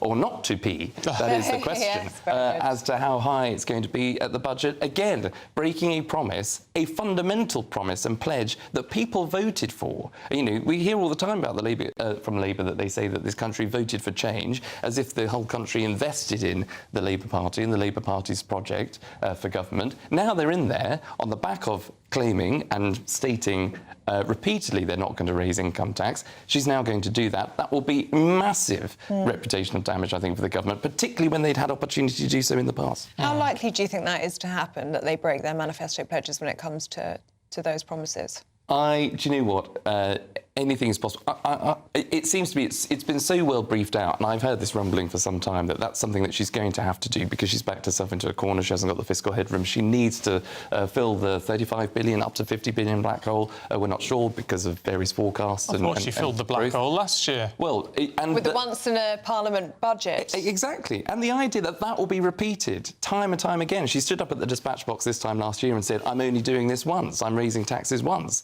And now she's having to come back and say, again, there's no once more, once again. But again, there's no need to say that. You know, there was no need to make those manifesto pledges. And there's also no need to say, I'm only going to do this once. Exactly. I mean, it might have been better to say, look, the Tories have left it in such a mess. I can't tell you what's coming, but we're going to go for growth and we're going to try our very best. And we will try and protect all the... Exactly. But the first thing you do is come into office and, slap on the winter fuel, take that away from poor old pensioners, and then raise taxes that you said you're not going to do. Then you wonder why there's no growth in the economy. Well, you wonder why there's no confidence. And then you go around trying to blame Brexit, all the while hailing a trade deal with India and the US, something you wouldn't have got, by the way, if you were still in the EU. And so it's in spite of Brexit. It's chaos. There's no strategy. There's no direction, more headaches for the government, and I just can't see it getting any better from here. OK. Charlie, thank you very much indeed for that happy note. Yeah. Thanks, Charlie. Now, 11 minutes past 7 today marks London Poppy Day, as serving and ex-service volunteers collect for the Royal British Legion's annual Poppy Appeal at underground and mainline stations across London ahead of Remembrance Sunday. Well, more than 3,000 volunteers and armed forces personnel from the Army, Navy and Royal Air Force will come together for the London Poppy Day with the aim of raising £1 million in funding for the Poppy Appeal. Let's speak now to GB News national reporter Charlie Peters, who joins us live in Waterloo now. And it's going to be a busy day, isn't it, for the Royal Marines? It is, absolutely, and good morning to both of you. And you've arrived at the perfect time because it appears some of those Royal Marines are getting ready to abseil now. As you see those poppies on their back, greeting the commuters here at Waterloo Station as they arrive. This is part of the Royal Marines abseiling team. In the Royal Marines, though, the Battalion Leader speciality, one of the most prized after roles within the Corps, and they're demonstrating some of those skills today at a commuter station. As you can see, the commandos preparing to abseil down, and it's coming in the 19th year of the Poppy Appeal. These Marines heading down now. I think a lot of the commuters arriving today probably weren't aware this was happening, and might be slightly surprised to see a handful of commandos coming down. Some cheers on the ground now as they arrive. You can see members of all three services on the ground here celebrating the London Poppy Day. Well, back here on the balcony above the station, I'm joined by Lucy Inskip, who's with the Poppy Appeal. Lucy, this is a significant day for your organisation. 19 years of this taking place now. What's going on today? Morning, Charlie. Yes, so it's a brilliant day in the calendar of the Royal British Legion's Poppy Appeal. As you say, it's the 19th London Poppy Day. There's lots going on across London. We have military bands and choirs across all the main stations, lots of activities. Bring the kids, come on down. We are today supporting, of course, our armed forces community. We are looking to donate. We are looking for you to donate. We are raising hopefully over £1 million in just 12 hours. That's one day, and we're really excited to get Londoners involved and support your armed forces community. And Lucy, where is that money going to go? Looking forward to Remembrance Sunday now, people start to reflect on the what will those people donating today be contributing to? So that money creates a vital pot of funds that means that the Royal British Legion can be there for any member of the armed forces community that needs help at any point in their life. We provide lifelong support, we provide financial support, help with mental and physical recovery, housing, addiction, all manner of different difficulties. And we know that our forces can get themselves into difficulties, and we are there whatever the need and whatever is needed. Lucy Inskip, Director of the Poppy Appeal, thank you so much. And that's just some of what we're going to see today, this morning at London Waterloo, but also at stations right across the capital this morning, as they're hoping to raise £1 million for the Royal British Legion. Lovely stuff. And we look forward to your abseil, Charlie, a little bit later on. To which he's not replied. He's not replied. I don't blame him, to be fair. I bet he'll try. I bet he'll try and get involved. It's not easy, stuff like that. No. Really isn't. He's right, though, to say the communities won't be expecting that, will they? Just no, it's Marines great. falling from I tell the you sky. what, if you saw it on TV, the problem is from that high up angle, it doesn't look as dramatic as it will look from the floor. It's a long drop, that. Yeah, really high up. And I think if you were walking along the station floor and seeing these Marines, they do like a hard drop down like that, it'd be quite something. Well, really quite something. Their hands in their pockets for the Royal British Legion, let's hope so. Because I noticed, I don't know whether this is just me, but I was walking through Liverpool Street Station and nobody was buying a poppy. Really? Nobody. And then I looked around, because I always wear a poppy and always have done since school, and I didn't notice anybody wearing a poppy. So I don't know if fewer people are now wearing poppies. I don't know. I hope not, but it was something I had picked up on the other day. I know it's still a little while to go, isn't it, until Remembrance Sunday? Maybe we're just quite early. Yeah, well, it is. Poppy buying season. I suppose it is quite early in that sense, but nevertheless, we do need to wear our poppies with pride, as the slogan used to go, because it's about supporting, the RBL do a tremendous amount of good work. They do. And it's got to be remembered, it's not just about wearing a poppy, it's about the fact it's the money that you give as well. So it's a really important thing, and it's something that we normally do very well in this country. Yeah, but it is Poppy Day in London and in Scotland, so we're also going to be crossing to Tony Maguire later, aren't we? And hopefully people are digging deep and wearing their poppies with pride in Scotland. Let's hope so. Let's hope so. Right, it's 16 minutes past 7. Let's have a look at the weather with Aidan. Expect warm spells with the odd rude interruption. Box Boilers sponsors the weather on GB News. Hello, very good morning to you. Welcome to the latest update from the Met Office for GB News. It's a fine start for many of us today. A few mist patches around, a chilly start, but plenty of sunshine. It is then going to turn increasingly cloudy from the west, with outbreaks of rain and strengthening winds later. Already turning cloudy for parts of Wales, the southwest and Northern Ireland. And then we've got this rain moving in late morning for Northern Ireland, pushing then into western Scotland, parts of Wales as well as the winds strengthen. But it stays bright in the east, and as it turns cloudy, it will stay rather chilly, 10 to 12 Celsius, but temperatures up to 15 in the south. And we do have the wind strength, and that's going to make it feel on the cool side, with the strongest winds expected across western Scotland, Northern Ireland as well, 60 to 70 mile per hour wind gusts in exposed spots. That combined with some wet weather as we go into the evening for much of Scotland, Northern Ireland, as well as increasingly parts of Wales and the southwest, it's going to make for some tricky conditions if you're out and about. Further east, though, we keep the clear spells, albeit with increasingly thick layers of cloud moving in. And then this active band of rain moves west to east, predominantly during the evening across western parts, slowing down and becoming a little more fragmented as it clears eastern areas during the early hours, pushing into Orkney and Shetland by dawn on Friday.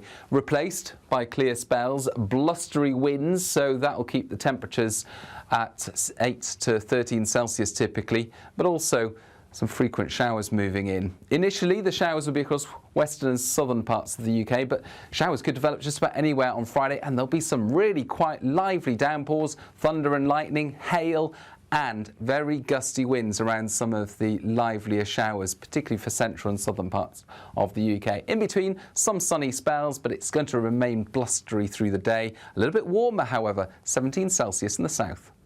Expect warm spells with the odd rude interruption. Box Boilers sponsors the weather on GB News. You're in the market now, aren't you, for a poppy wreath? Thinking about a poppy wreath. I think it's a great idea. Yeah, for the house. I've not thought of it before. You mentioned it, and I just thought, actually, that might be quite nice for the house. Yeah, because you've had a sort of wreath before, haven't you? Not for remembrance, no. The King's coronation. We had the, you know, you could buy the sort of plaque things, so we had a few of those. And they look really on the good. house. So I think you should get a poppy wreath. I think that would be nice. See. Anyway, question for you. Would you swap turkey for pizza or a curry on Christmas Day? No. It's bonkers, isn't it? No. Apparently, millennials, well, I think it's been like 17% of millennials would prefer a pizza or a curry. What's wrong with them? I know, it's a bit crackers, isn't it? We're going to be talking about that, debating it, in fact, next.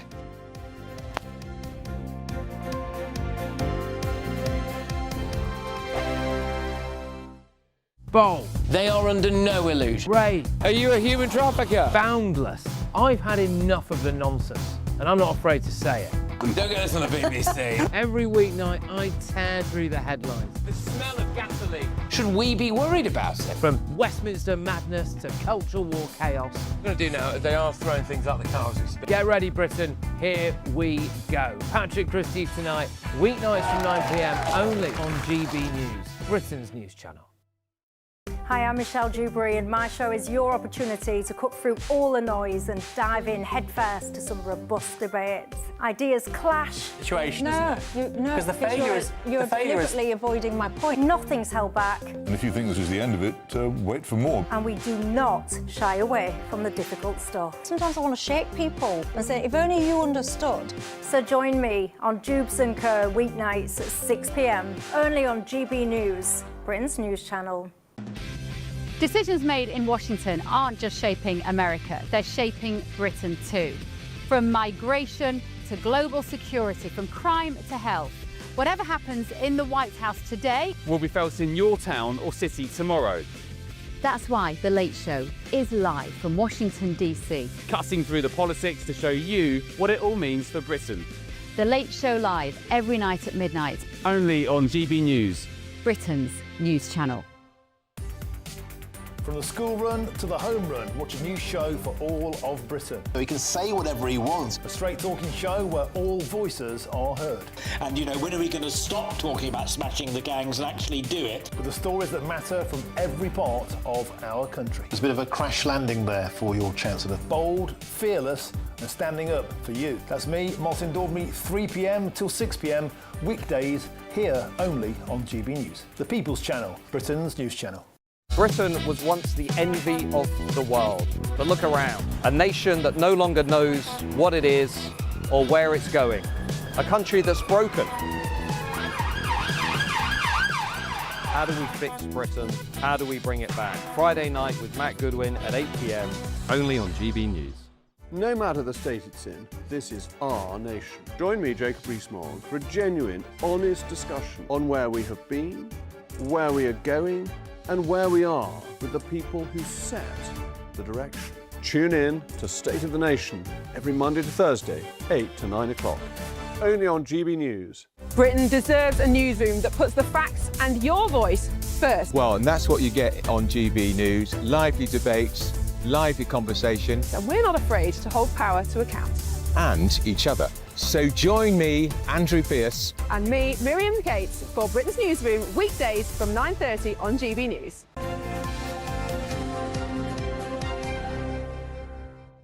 $7.23, and if you're planning your Christmas dinner, getting those orders in ready. Have an open mind, perhaps. Oh, no. No, don't have an open mind. Don't have an actually. open We don't mind. like this at all. Traditional, lovely traditional stuff. Variations on tradition is fine, but apparently younger Britons don't want turkey and trimmings. No, a new report from Tesco shows nearly 1 in 5 young people, this is under 35, plan to serve up something completely different this year, from curry and pasta, even takeaway pizza. What's the point?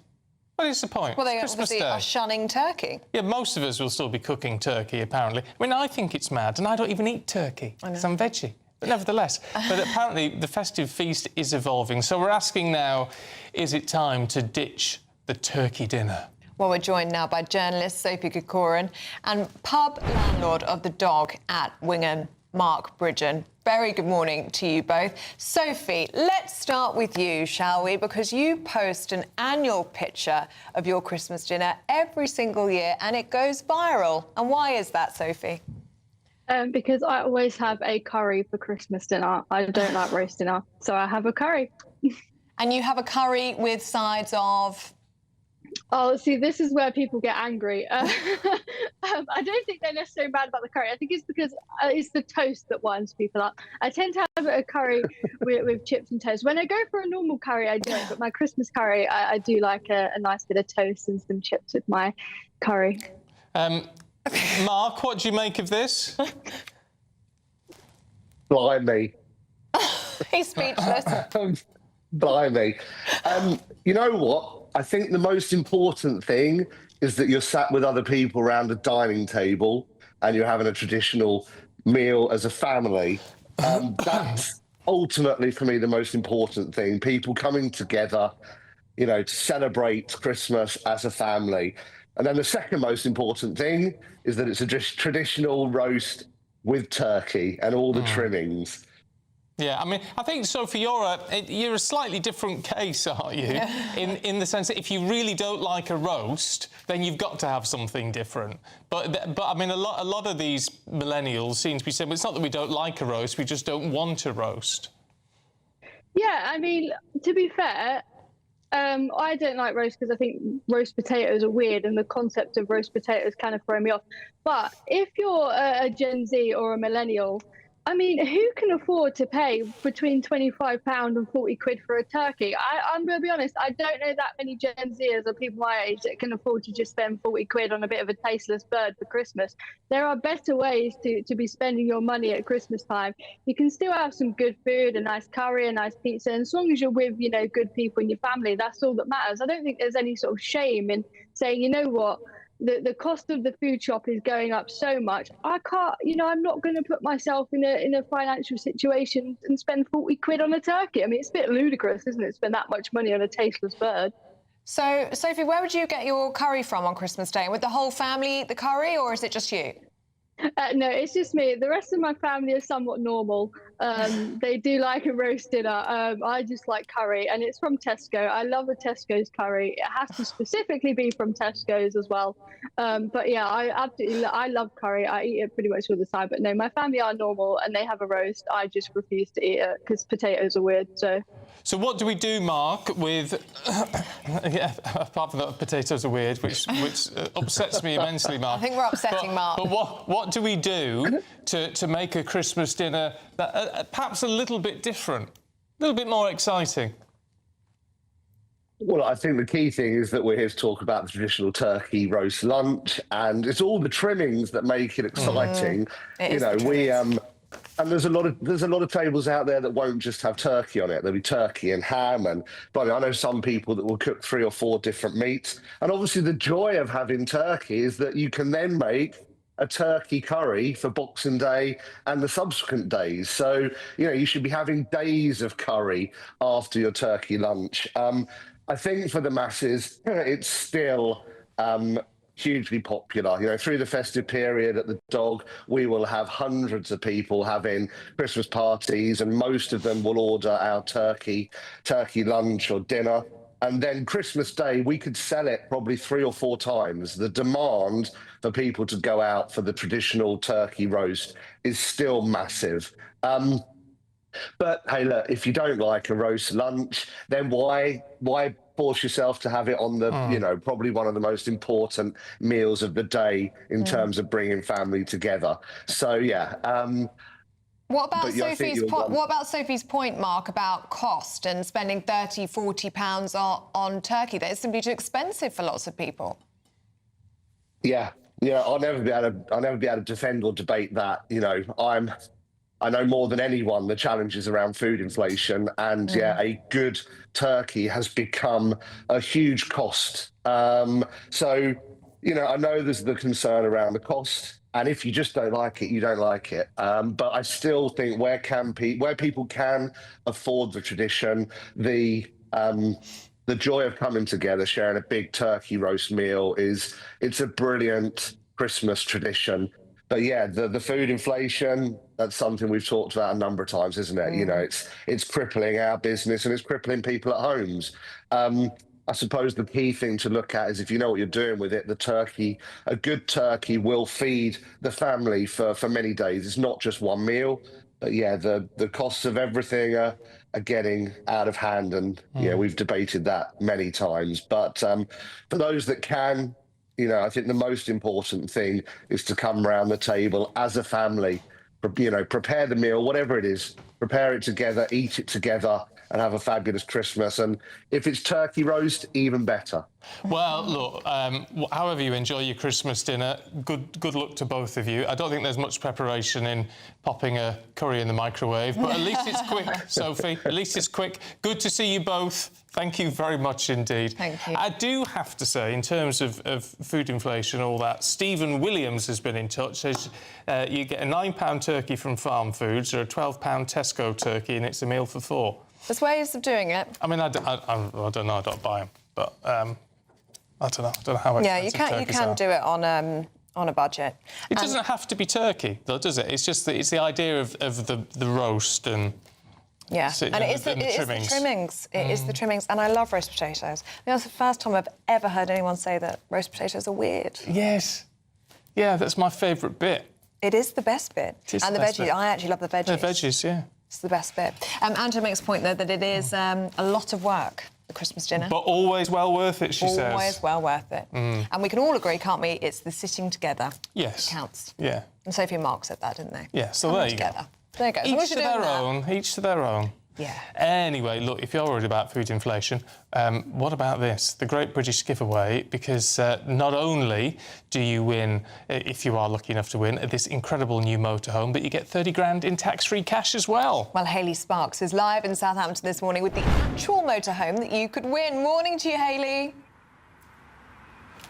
Good morning, Ellie, and good morning to you at home. Yes, I am here at Marquis because I had to show you the exact prize that you could be winning in our biggest prize giveaway of the year. This is the Benamar Primero motorhome that sleeps 4 people, and it's worth a staggering £74,000. And if that wasn't enough, we're also giving you £30,000 in tax-free cash. That makes the total giveaway value over £104,000. Now, this beautiful motorhome sleeps 4 people. Imagine the unlimited holidays that you and your family could have all year round in the beautiful parts of the UK and beyond. You could bring the kids, the grandkids, your friends, and the great thing is you can drive this away with your standard driving licence. But time is running out because the prize giveaway closes tomorrow 4 p.m. So if you've been thinking about entering, now is the time, because if you don't enter, it definitely won't be you that wins. You have to be in it to win it, and I don't want you to miss out. Now come and have a quick look inside. I want to show you around because this motorhome really is state of the art. It is fully kitted out. It is beautiful. It's so spacious. Here you've got a great seating area, and above me The technology is fantastic. With the touch of a button, this actually comes down and it's your sleeping area up here. You've got a fully equipped kitchen, and in here you have a very stylish bathroom. Absolutely everything you need for those unlimited, luxurious holidays. What a way to travel. Time is running out. You've got until 4 p.m. tomorrow to be in it to win it. Here are all the competition details that you need to enter, and I wish you the best of luck.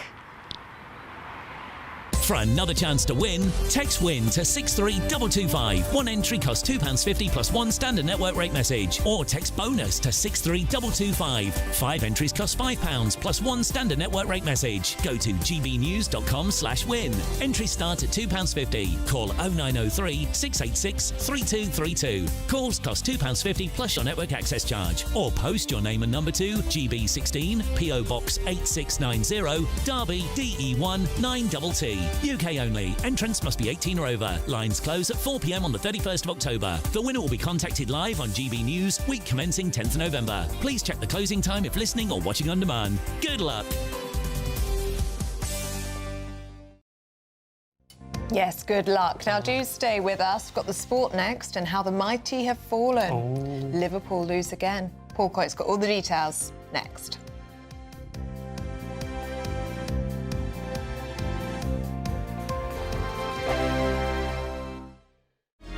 Thank you so much for helping us to reach 8 million followers and subscribers across our social media channels. That's 8 million fearless Brits standing up for what really matters.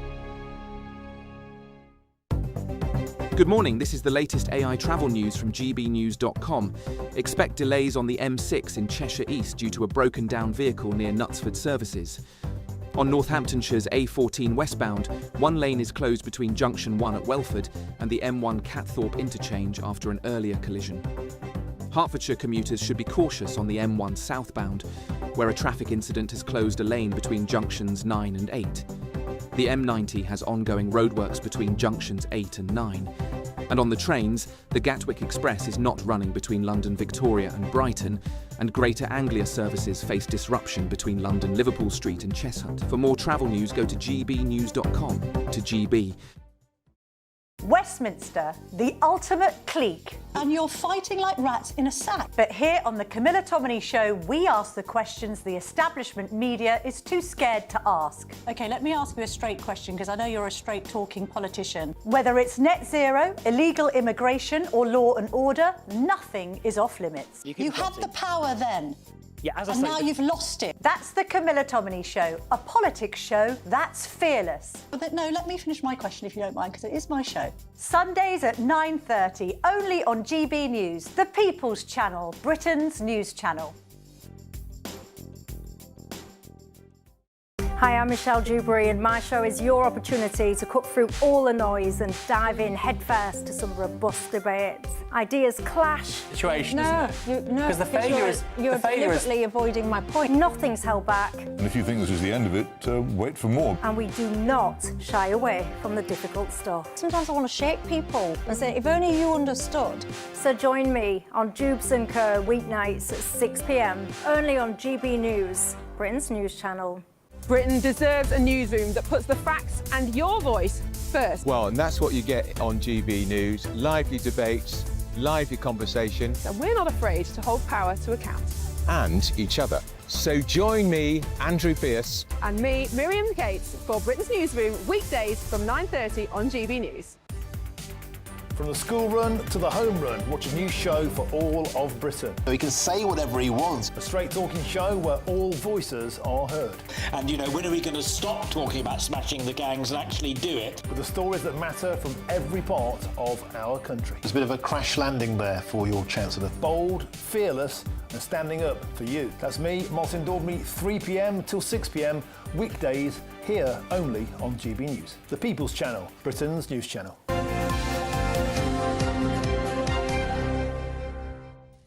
Turkey goes very well with wine, says Union Jack. It's a fantastic point. I think most things go well with wine. Boo Boo says Turkey is dry. I bet most people only like it because it's traditional and I actually don't like it. I Same don't as know. Sunday lunch. Oh, I don't agree with Sunday You're lunch. meant to cook them upside down, aren't you, Paul? Is there a wine that goes with turkey? Not turkey that goes with wine? I don't know. Is that the way it goes? Is this the chicken or the egg, or the turkey or the egg? I don't know the right wine pairing with turkey, actually. Sorry, what did you cook them upside down? What were the legs? Yeah, cook them. Yeah, you're meant to cook them on the back, aren't you? Are you? Right. Because it keeps them moist. Ah. I'm sure I've seen Delia do that. Yeah. Oh, well, Delia knows best. She always does. Either that or cover it in bacon. Yeah. Oh, yum, yeah. Oh, a full-bodied white. An oat Chardonnay or a Pinot Noir, apparently very good with turkey. Oh, very nice. Or a sparkling Riesling. Can't go wrong. Anyway, sport. Yes, Liverpool. Liverpool lost again. Liverpool lost again. What's going on with I don't know. Well, look, Arne Slot, the manager... 6 out of 7. I beg your pardon? It's 6 out of 7. It is, yes. 6 out of 7 is right for Arne Slot. It's not going very well. 5 out of 6 games lost. So Palace, who they lost to last night in the Carabao Cup, so 3-0 Palace won. So they've beaten them 3 times now on the bounce. They beat them in the Community Shield, they beat them at Selhurst Park, and now, honestly, talk about bogey team, but then again, it seems that anybody that Liverpool plays at the moment is a bogey team. Arne Slot did make lots of changes, but whether it was the right thing to do, because people are going to start turning against him soon. It seemed unthinkable when they won the title, but I wonder over the next couple of months, unless things improve, no manager's safe, who knows where that's going to go. Chelsea beat Wolves 3-4, 4-3, away at Molineux. So there was a little comeback from Wolves, but Chelsea came through that. Newcastle beat Spurs 2-0. Arsenal beat Brighton 2-0. Now, Max Dowman, we've mentioned his name before. Does it ring a bell? Yes. Put it this way, well, he should be probably getting up to either do his milk round or go to school this morning. He is now the youngest player to start a game for Arsenal. 15? 15 years old. Oh, wow. That's not a 15-year-old. There he is there. 15 years, 302 days, because that's a football thing. Whatever you say the youngest player, you always get the days. So 15 years, 302 days, started a game. So what happens? Does he go to school the next day? He probably has to. Unless he has lessons at the grounds or something, like actors do. Is that, do you reckon that's how they do it? Yeah, child actors, they have tutors on site, don't they? That's right. So maybe they do at Arsenal, unless... Do they still read the register out? And do you think the same name? Max? Oh, he played for Arsenal last night. He's not here again. So is it going to be... Is it like that? I don't know. I think we should get him on and ask him. I think so. Good idea. We'll get him booked. Good idea. 15-year-old's not going to be up at this time, is he? No, I'll be having to sleep. You know what I mean?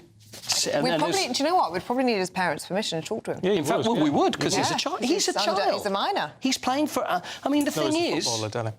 But then you're playing professional football. You say, look, go easy as a kid. He's 15. For goodness sake, what are you doing sliding and tackling him? But then again, that's it. Game, innit? 17-year-old striker Andre Harriman and also played. So Arsenal are very impressive. 2-0 they beat Brighton last night.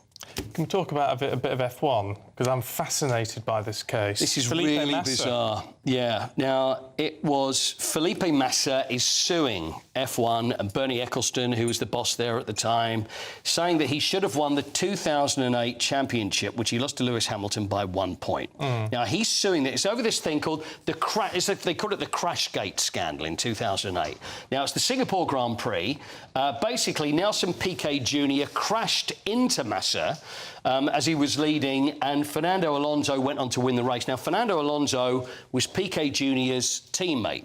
So they're saying that the reason he crashed into him was to help his teammate win the race. Do you follow me? Right. Look, there's the crash. I mean, we're not going to learn anything. It's a very nasty crash. But Massa says that the race should have been annulled, which means he would have won the title, and then the F1 covered up and didn't investigate what happened because it suited them, because Lewis Hamilton won the title in the end. It's all very deep, but it goes back to 2008. But it's very bizarre. How much money do you reckon he's after? Well, it must be a few million. Yeah. At least. Yeah, go on. 10. £64 million. Oh, they're trying to get it thrown out of court. It's still with the court at the moment, at the Royal Courts of Justice. So it's a very bizarre case. Be interesting if he wins that one. Continues. Should we do some birthdays? Yeah, go on. OK, first one. Happy birthday to the legendary Bob Wilson. There he is. Oh, Bob Bob. Wilson is a young man. Do you know what Bob Wilson's middle name is? I'll tell you. No. James. Primrose. Oh. His middle name is Primrose. Really? Yeah, it's true. How bizarre. Yeah, and they call him, and his nickname is Willow, and the Willow Foundation he started was after that, Willow. And I thought, why? Because of Wilson, Willow. So that's the Willow Foundation. Why is his middle name Primrose? I feel like we skimmed over that. I think it was something that's... It's a family thing. It's a family thing. I remember asking him about it. But yeah, Primrose is his middle name. Yeah, I believe that to be true. I didn't dream it. Oh, I don't know. Anyway, how old do you reckon Bob is? Because a great TV sports guy as well. Are we talking like 80s, 85? Yeah, good guess. Yeah, close enough. 87. 84, Bob Wilson is today. How about Ian McGeechan? Ian McGeechan, a rugby legend. He's a man who's managed the British and Irish Lions many times. Recently revealed he had prostate cancer, which he's now got over, which is very good news. We're very happy. He's been on the show before. Ian McGeechan, how old do you think? 76. 71. 79. 79 is the answer to that. And I've got one more for you. We'll have a showbiz one. Oh, it's the Fonz. All you think is A. It's the Fonz, Henry Winkler. There was a kid at my school, and he used to tuck his hands in his belt. And I swear this is true. And I could never understand. I said, what are you doing? And he's going, well, just stand this way. Until I realised that's what the Fonz used to do. Fonz. Because it's cool. 80. 80 for Henry Winkler. Yes, well, I'll go 81. 81, no, 72 is the answer. No, he's 80, the Fonz is 80. 80 today. The loveliest man, Henry Winkler, the Fonz, is 80 today. Good on him. Happy birthday, Fonzie. There you go. Paul, thank you very much indeed. Right, still to come, could we see three-wheeled cars back on the roads? Reform say introducing them could save billions. Del Boy will be happy. We'll find out what Suzanne Evans and AJ Pritchard think. Morning, you two. Chat to you in just a second. But first, we're in search of some holiday sun. Here's the forecast across Europe.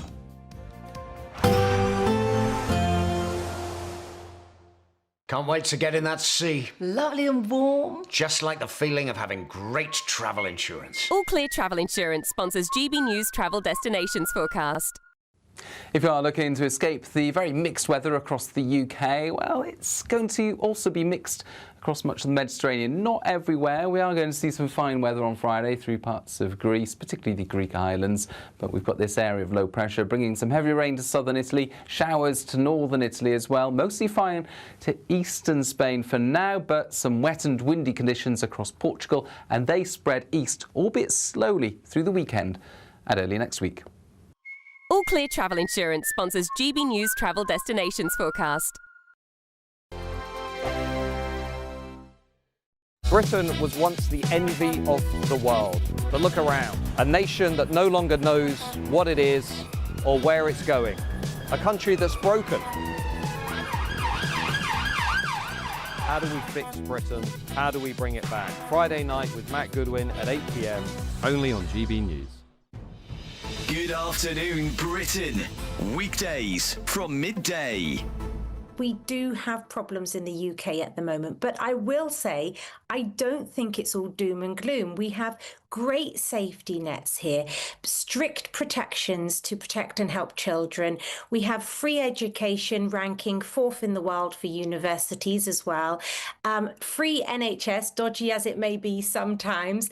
And we also have a lot of culture, history and green spaces, which I think is really important. 74% of children said that they can walk to a park or green space near them. So I don't think it's all that bad, but I do think we have lost our sense of community, and that's something that we need to work on. Why do you think it is that so many fewer people are having children now? I mean, the birthing, the sort of fertility crisis that this country has entered into, to be fair, matching basically all of the developed world, fewer and fewer people are having children. I don't think it's just about the money. I think there's actually a huge social media rise of child-free influencers. I don't know if you've seen any of these, but they're just very anti-children. They call them dinks. Have you heard of dinks? Double income, no kids. Oh, yeah. It's very interesting. And I think it's, you know, we look at somewhere like Somalia, where they have around average 5 children per family. They have virtually no benefit system, no pension system. Their children are their pension. And so I think in the UK, maybe we have too many options. People, I'm not saying it's all avocado on toast, but I think people are just really not seeing it as a popular option. GB News, the People's Channel.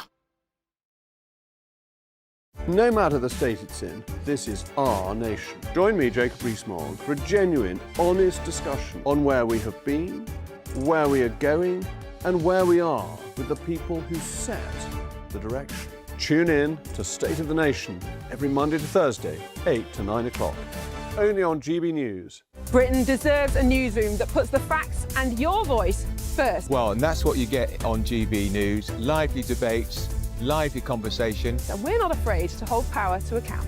And each other. So join me, Andrew Pierce. And me, Miriam Gates, for Britain's Newsroom, weekdays from 9:30 on GB News.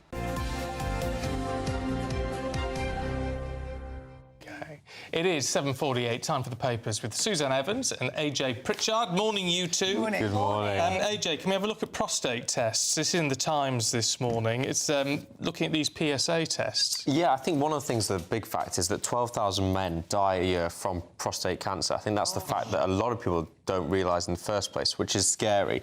But the potential life-saving trial that's been found will allow... Well, there's a study that shows 162,000 men. That could be reduced by 13%.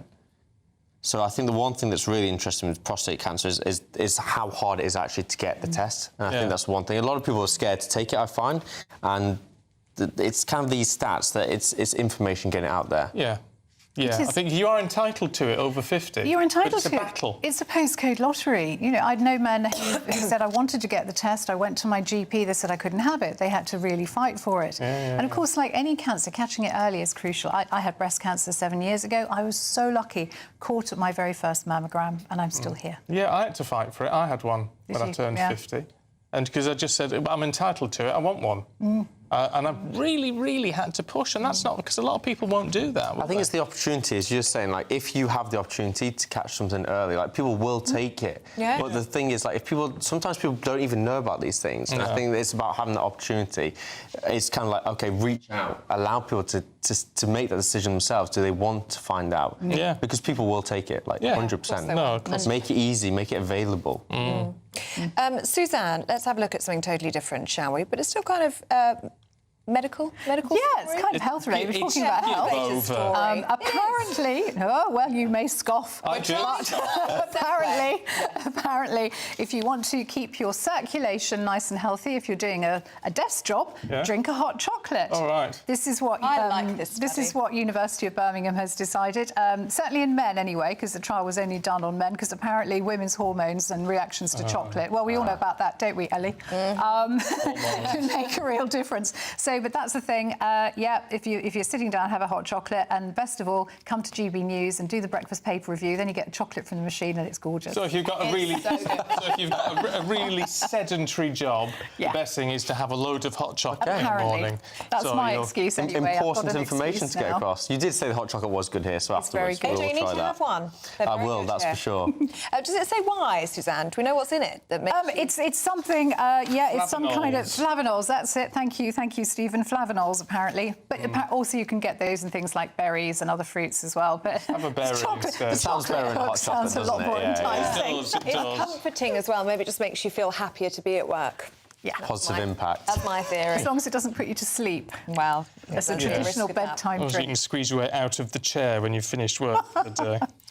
AJ, let's have a look at this 4-day working week, shall we? Yes, so South Cambridgeshire Council has gone ahead and introduced a permanent 4-day working week. They have done trials previously. Oh, good. I know. But apparently the information was more so cherry-picked on what they wanted to actually put out. Yeah.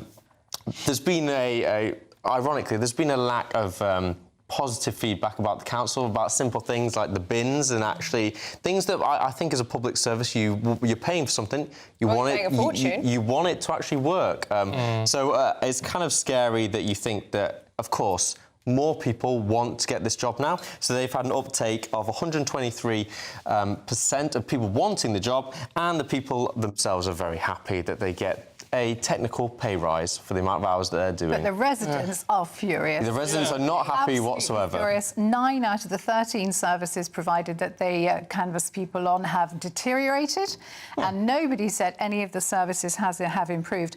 What gets me about this too is that Steve Reed, the local government secretary, has complained to the council and said your performances have slipped. You need to explain this 4-day working week thing. And I'm thinking, hang on a minute, workers' rights bill going in through Parliament now. You want flexible working for workers from day one. Bit of a mismatch here between Steve Reed demanding South Cambridgeshire Council improves itself, and then a bill going through Parliament sponsored by the Labour Party, which is precisely this, actually going to make things worse. They are promoting that they've supposedly saved £400,000 by doing this, but at the end of the day, if you're paying for a service, you want the service done, and I think if you're someone self-motivated and you're self-employed, you are not going to give yourself a 4-day working week, that is for sure. And the people that are employed to do it, I feel like it's kind of like, of course you'd say, yeah, I'm getting paid the same amount, I'm going to do less work. Yeah, I'm not going to complain about this. No. But at the end of the day, it's not their fault, it's the person making the decision.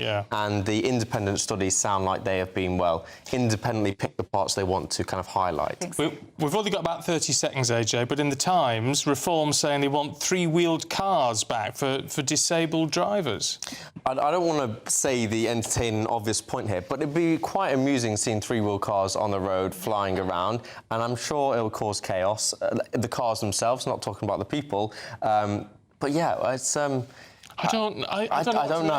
I mean, I remember them back in the day. Both my music teachers at school had Reliant Robins, one each, his and hers, and I had a lift in one once, and it was really discombobulating. Even seeing the small, like, Renault Twizzys flying around and doing different things, I think a 3-wheel one, like, they're going to get pushed over, aren't they, people in this day? It's not going to happen. It's a headline-grabbing policy. It's not going to happen. All right, you two. Thank you very much indeed. See you later. Let's go check now on the weather.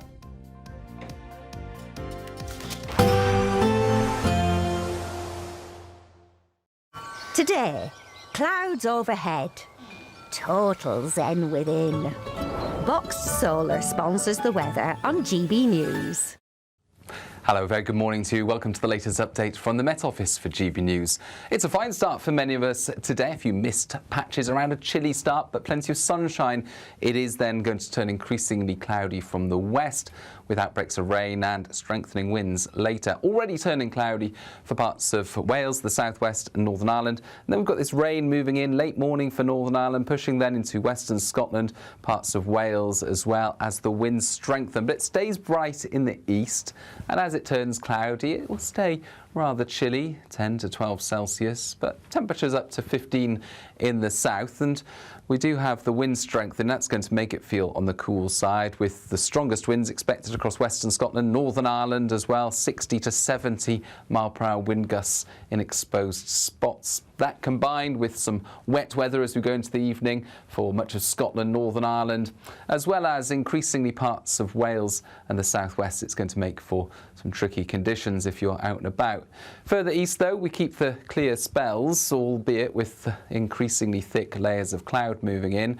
And then this active band of rain moves west to east, predominantly during the evening across western parts, slowing down and becoming a little more fragmented as it clears eastern areas during the early hours, pushing into Orkney and Shetland by dawn on Friday. Replaced by clear spells, blustery winds, so that will keep the temperatures at 8 to 13 Celsius typically, but also some frequent showers moving in. Initially, the showers will be across western and southern parts of the UK, but showers could develop just about anywhere on Friday, and there'll be some really quite lively downpours, thunder and lightning, hail, and very gusty winds around some of the livelier showers, particularly for central and southern parts of the UK. In between, some sunny spells, but it's going to remain blustery through the day. A little bit warmer, however, 17 Celsius in the south. Today, clouds overhead, total zen within. Box Solar sponsors the weather on GB News. Thank you, Britain, for helping us reach 8 million followers across social media. Thank you for making us a part of your daily life.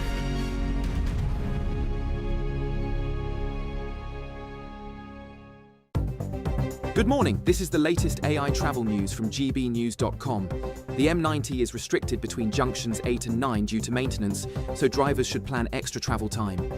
On the M1 southbound between junctions 11 and 10, a broken down vehicle causes 15-minute delays. In Walsall, the M6 southbound at junction 10 has a lane closed due to a broken down vehicle. The A63 westbound near Kingston upon Hull is closed between A1079 and A1166 following a collision. On the trains, Gatwick Express has no service between London Victoria and Brighton, and Avanti West Coast experiences disruption between Rugby and Milton Keynes Central. For more travel news, go to gbnews.com.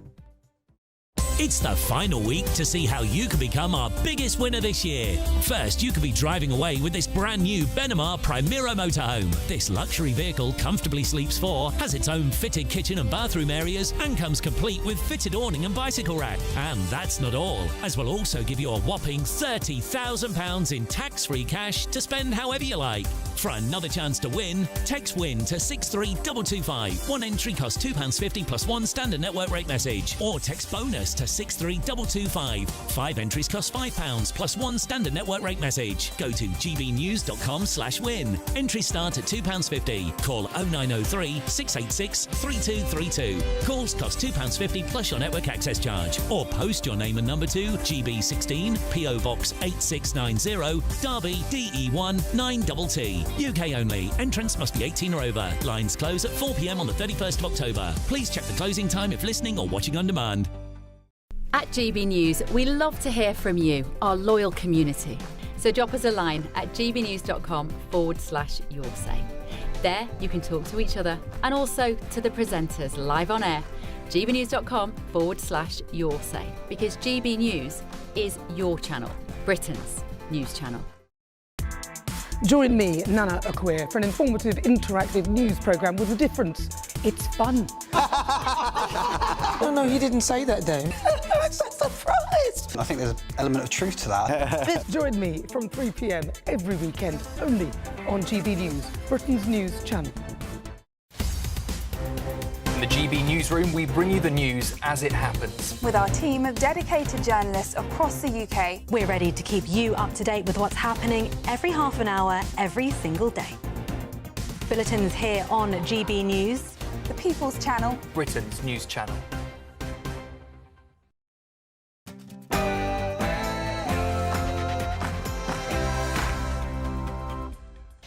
Good morning. A rule breach for the Chancellor. Yes, Rachel Reeves admits to breaking local rules and renting her London home without the proper licence. Her team says it was an honest mistake. Well, the Prime Minister defends his Chancellor and rules out any investigation. Well, it comes as Rachel Reeves eyes up a 2p rise in income tax. Now, also, it's London and Edinburgh Poppy Day today, where volunteers and veterans collect donations at train stations from 7 till 7. They're aiming to raise £1 million today in the capital as the RAF band plays behind me and commuters are streaming into Waterloo Station. Exactly 1 year ago today, it was the autumn budget. We're going to be speaking to farmers and industry leaders to find out the impact that Rachel Reeves has made on them in the past year.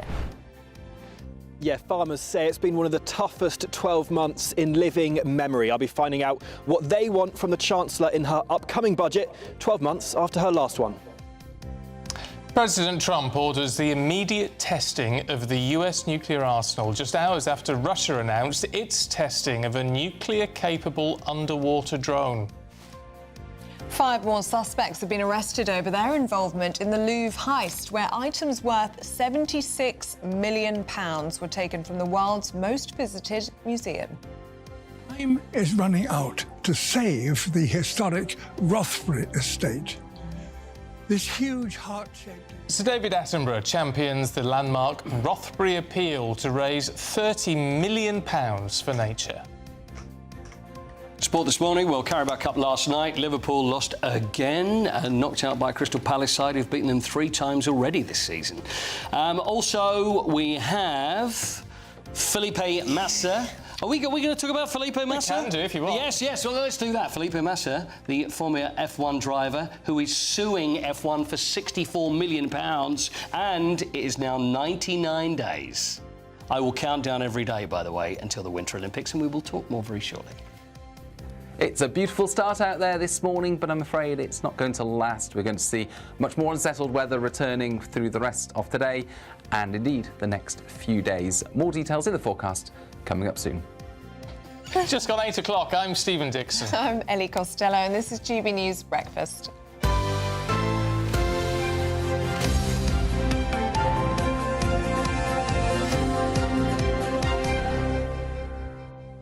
It's all going very, very well.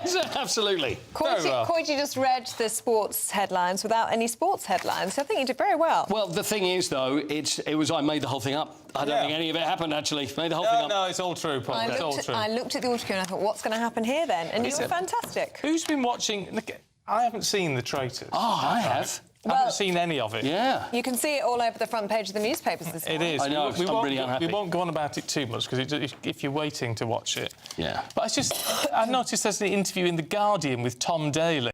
Right. And it says, talking knitwear, parenting and The Traitors. Yeah. Why do we care about parenting and knitwear?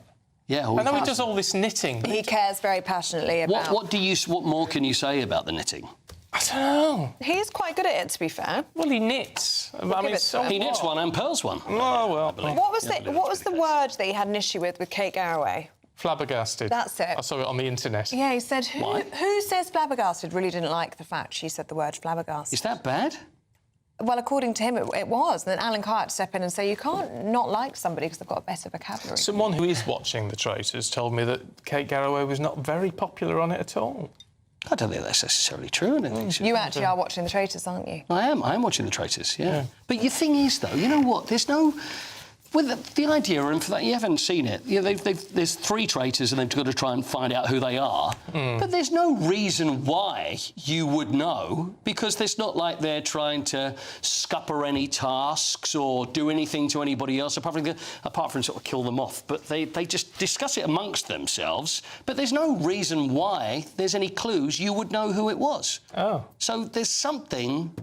Yeah, this is the most popular TV show in the whole country. And I'm going, there's something not quite right. But you're still watching it? Oh, yeah, absolutely, because I do. I love it. But I do love it. It's the only TV show I get to watch. I get to have a double bill when it gets to Friday and Saturday. I don't understand the concept, so I've no desire to watch it, because I just don't get the concept. See, and the worst thing is I'm the worst person at explaining anything. As you know, it'll take about half an hour. Do you want me to try? No. Celebrities in a castle. Good. Most are faithfuls. 3 are traitors. Yeah, it doesn't make any sense to him, faithfuls and traitors. Faithful is just a normal person, just a regular... Yeah, but they're all celebrities. 3 They're not normal traitors, at all. And they go around killing people at night time. But not really killing people. Just knocking them out of the game. And you have to guess who the traitors are. And they have hoods on, and nobody else knows who they are, but they know who each other is, but they've got to kill people, but they don't. Even the killed one, they get a little note saying they're killed. I feel like, yeah. But watching, you know who's the traitor. Yeah. So it's not a surprise to you. You know who they are. Oh, yes. The audience knows. When you said you know who. Anyway, it is good. It is a good watch. That's the worst TV review ever done. We've made it sound really complicated. It's like Clive James has come back to life doing TV reviews. It's like, it was that good. But people get really paranoid and there's lots of infighting. It's very good. Very good. You like to see famous people arguing with each other, right? That's what we like, yeah. All right, all right. A bit of fisticuffs is all There right. you go. Yeah, spend a day here. There you go. Right, I don't know what you mean. Right, on to the news then, because Chancellor Rachel Reeves has admitted breaking local housing rules because she didn't have the right licence to rent out her London home. Yes, the property is in Southwark and it was let out for around £3,200 a month after she moved into Downing Street following Labour's election win. Now, her spokesperson said it was just a mistake made through a letting agency and that she has since applied for the licence. Well, it all comes as the Chancellor is reportedly considering a 2p income tax rise. Charlie Rowley is still here in the studio. Good to see you, Charlie. I mean, look, with all of this, as we said last hour, at a different time, under different circumstances, no one would care about this. But there have been so many issues and little scandals for this government. I mean, even over the last few weeks, is this going to be the straw that breaks the camel's back? Well, if anyone should feel that they've been a traitor compared to what they pledged at the last election, it'll be the British public feel hard done by. Because, again, pledged not to increase income tax, that is something that is still, or looks as though it's very much on the cards. This is on the back of raising national insurance contributions, which the government said that they weren't going to do. You've now got, as you say, the Chancellor embroiled in a scandal where she rented out her home property, having moved into Downing Street at a nice price of £3,200 a month. Nice if you can get it. Yeah. Without having the proper landlord's licence. You would have thought, on the back of losing Angela Rayner, the Deputy Prime Minister, who was the Housing Secretary as well, obviously had to lose her job because of not paying capital gains on her property. So when it comes to property and playing by the rules, it seems that there's no end in sight of this government not playing by the rules that they're setting for everybody else. So that is the scam, that is the scandal that everybody should be rightly up in arms about. And then, of course, you've got the Chancellor who said, this time last year, exactly a year ago, this is a once in her lifetime, political lifetime budget where she's going to raise taxes. She won't be doing it again. And here we are, fast forward a year, looks like she's going to come back for even more. Do you think this is going to wash with the British public? Because it's thought that Rachel Reeves has previously been campaigning locally, this in Leeds, for selective licences to be applied to landlords. So she would have been well aware, in that case, of the possibility that you might need a licence. You're absolutely right. And this is the nuts and bolts of, decision-making and who knew what, when, how, why, and all the rest of it. So, Rachel Reeves rented out her family home having moved into Downing Street. She's done it through a lettings agency. Did that lettings agency know that there needed to be a licence? Were they responsible for informing Rachel Reeves, or should she have known? Should she have asked all these questions? Did she ask all these questions? We don't know enough about that at this stage. But the headline itself isn't a good look when you're asking everybody else to apply by a certain set of rules in which you don't. So it's a headache for the Chancellor. It's a headache for the government. She's written to the Prime Minister to apologise, and he's come back to say, apology accepted, I've consulted my ethics advisor, that's all we need to do. Nothing to see here, let's move the show on. That's what they'll try to do, but whether it sticks or not, we'll have to wait and see. Talking about things sticking, when it comes to the budget, what position are we in? Because there was all the hoo-ha last year was about the black hole, £22 billion black hole. Now, a lot of people are saying it didn't exist. They've talked about it ever since. This time, reducing some spending probably, definitely increasing taxes, because there's an even bigger black hole, which seems to be anywhere between sort of 30 and 50 billion pounds.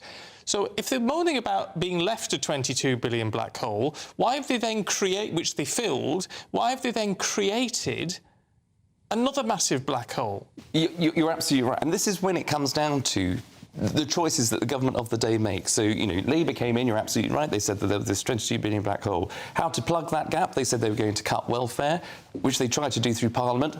Their backbenchers rejected it, so they didn't save £5 billion in welfare. They had to make a complete U-turn. They did raise £40 billion in taxes in the last budget. And because they've tried to go for growth, which was always their mantra as well, they've cut off growth by increasing national insurance contributions, a choice of the Labour government. That was a direct choice. They said they weren't going to do it, but they did. Growth has therefore not materialised. Borrowing costs have spiralled because interest rates haven't come down, because we haven't had that growth, and because inflation remains stubbornly high, because there wasn't the confidence in the markets. So these are decisions that the government has made of its own choosing. This is a Labour government that has made these decisions, that has come in, and where it's not seen what it hope to achieve, which is that growth, in order to cut taxes. So what it's going to have to do is cut public spending. Can it get it through its backbenchers? Because it couldn't do it with the welfare bill. We'll have to wait and see. So it'll have to cut spending somewhere. It can't borrow any more money, because that's just adding on debt after debt to the next generation. That's something that nobody wants, and that's what will spook the markets. That's why the bond markets and the yields go absolutely loop-de-loop, because there is no confidence at all when you borrow so much money and you don't seem to be able to managing the economy properly. At the same time where there seems to be so much spending on asylum hotels, where we're giving £500 a week to somebody, £500 just to be, to leave the country, having absconded from prison and committed a heinous crime. That is why there is so much angst in the country, and that's why I think you would be able to get away with some issues if you had a bit more leeway with the general public. But this government, because of its decisions, because of the chaos that we're seeing, they simply don't. OK. Charlie. Thank you. Now, should we stay on the theme of the Chancellor? Because today marks 1 year since the 2024 autumn budget. Yeah, so we're meeting farmers and industry leaders who can outline just how they feel they've been impacted over the last year. Well, GB News national reporter Will Godley joins us now from Oxfordshire. Morning to you, Will. And just a year ago today, huge shock for farmers. How are they feeling 1 year on? Well, Ellie, Stephen, good morning from Oxfordshire, Berkshire. This is South Fawley Farm. And of course, farmers well known for that age-old phrase, isn't it? Red sky at night, shepherd's delight. Red sky in the morning is a shepherd's warning. Well, for the last 12 months, it's not just been the sunrise that farmers and shepherds have had to worry about. It's been that budget from the Chancellor as well, of course, had big shocks for farmers. And this is South Fawley Farm, an arable farm, 1,800 acres, a pretty big one. But Tim Hayward here, the farm manager, says it's still been one of the toughest 12 months you've had in living memory. How much of that's down to the budget?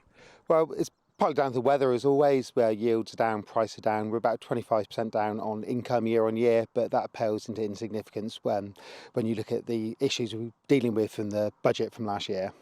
And what kind of an impact has that had on you over the last 12 months? Well, it's basically ripped out 40 years of stable tax planning, so and it just simply isn't affordable. We would have to put aside all of our profits for the next over 20 years just to pay the inheritance tax, and clearly no business can operate with no profit for 20 years. And 4 weeks, we'll be having another budget from Rachel Reeves. What are you hoping that she'll announce for farmers? We're hoping for some movement on the APR and BPR. You know, simply they do not work, despite the government saying that they are fair and that they're not fair. You know, at the moment they prey on the elderly and the terminally ill, and you know, no way is that ever fair. But you know, everything we've worked for is hanging in the balance, and we'd like some changes on that, and we'd also like to see some certainty on the funding on the sustainable farming incentive. That would also be the next thing we'd like. And Tim, it's not just farming that Rachel Reeves is known to be upsetting at the moment. Yeah. Also, she's in the news today for her property in South London, not getting the right licence to let out that property. What are your thoughts on that? The Prime Minister said they're not going to investigate. Well, rules are rules. You know, if she's broken some rules, she needs to be investigated. Simple as that. So unhappy to see that she's not being investigated? What do you like to see? Yeah, very unhappy, yeah. Definitely an investigation be in place, I would say. Well, Tim Hayward's farm manager here at South Fawley Farm. I can tell you we've heard from the Treasury ahead of their budget, Rachel Reeves' second budget, in about 4 weeks' time. They've said most estates claiming agricultural and business property reliefs will be unaffected by the changes. And they also said to support farmers, we're providing a record £11.8 billion for sustainable farming. But still providing a lot of uncertainty for farmers here and across the country, Ellie. OK, well, thank you very much indeed. Now, today marks London Poppy Day as serving and ex-service volunteers collect for the Royal British Legion's annual appeal, but this time it's underground and mainline stations across the capital ahead of Remembrance Sunday. Well, more than 3,000 volunteers and armed forces personnel from the British Army, the Royal Navy and the Royal Air Force will come together in the capital for London Poppy Day with the aim of raising £1 million in funding for the Royal British Legion's Poppy Appeal. And they do it with style and aplomb, as you can imagine. So we sent our national reporter Charlie Peters along to find out what's happening. Morning, Charlie. Good morning to you both. Yes, the commuters are streaming into Waterloo Station this morning, and the Royal British Legion with their London Poppy Day today, hoping to raise £1 million for their good causes, supporting armed forces personnel, veterans, their families right across the country. It's been going for 19 years now. First one in 2006, raised £500, a worthy effort, but £1 million is the target in 2025. I'm very happy to say I'm joined by one man who is a key campaigner with the Poppy Appeal. It's Rob Rinder. Rob, thank you so much for joining us this morning. Oh, no, thanks for having me, and for so beautifully setting it out. £1 million. I know that we can raise that today, and what a privilege to be here celebrating our armed forces, the real absolute best of who we are as Britain at our best, don't you think? Absolutely, and we've seen all three services represented this morning, abseiling from the Royal Marines. What does it mean to you to support the RBL and the Poppy Appeal? Well, just about everything. I mean, this is about commemorating the past. You know, we think, of course, about those who laid down their lives in 2 world wars. But we don't necessarily pause to reflect on what that means. They were prepared to sacrifice their life to keep us free. And nowadays, it's also about gratitude as well. Gratitude for these incredible men and women who continue to serve. And service is not something we necessarily celebrate enough. To do the thing that, sadly, I think we're complacent about, this democracy of ours that needs, above all else, safeguarding, now perhaps more than ever. And what a thing the army is, from every community, from every background, north and south, that they do the thing which is something, again, not just service, but excellence. I really believe, and I have the privilege to be an honorary lieutenant colonel in the Royal Corps of Army Music, that we are the best armed service in the world. And so when you wear one of these, you are commemorating the past, but doing something else as well, saying the thing that we don't do enough in the armed service, say thank you. That's what this is about. And Rob, it's about excellence, as you say. It's about turning the ordinary into the extraordinary, which we've seen a lot of this morning already. Commuters coming into Waterloo will be blessed to see music from the Royal Air Force, of course, but also Army and Navy personnel demonstrating their prowess as well. Yeah, that's exactly right. They really are great. You know, oftentimes we see national events and we think how stirring the music is, and at the cenotaph, hopefully whoever you are, wherever you are, you'll pause, reflect and think in thanks for those who served and gifted us the ultimate sacrifice. And today we listen to the Army, we forget just what excellence it takes. And when you go to one of the Army bands, I have to say, you see the most extraordinary thing. People from every background, from other countries and across the Commonwealth as well, coming together to create the greatest army music in the world that every other country comes to learn from, because they are benignly envious of just how brilliant we are at our best. And we need more and more stories of this, more and more reminders of what Britain is and can be at its very best. Rob, now a lot of barristers take great pride in wearing their robes and their wig when they're in court, but you know, you're wearing the tie of the Royal Corps of Army Music today in that role as Deputy Colonel Commandant. What does it feel for you when you put on the uniform, the multi-terrain pattern, the uniform of the Armed Forces? What sense of pride does that give you? I mean, it's limitless pride. But I'm, not doing anything. I mean, my thing is... That's not true. You're doing so much by being part of that. My thing is to give people a platform and to point.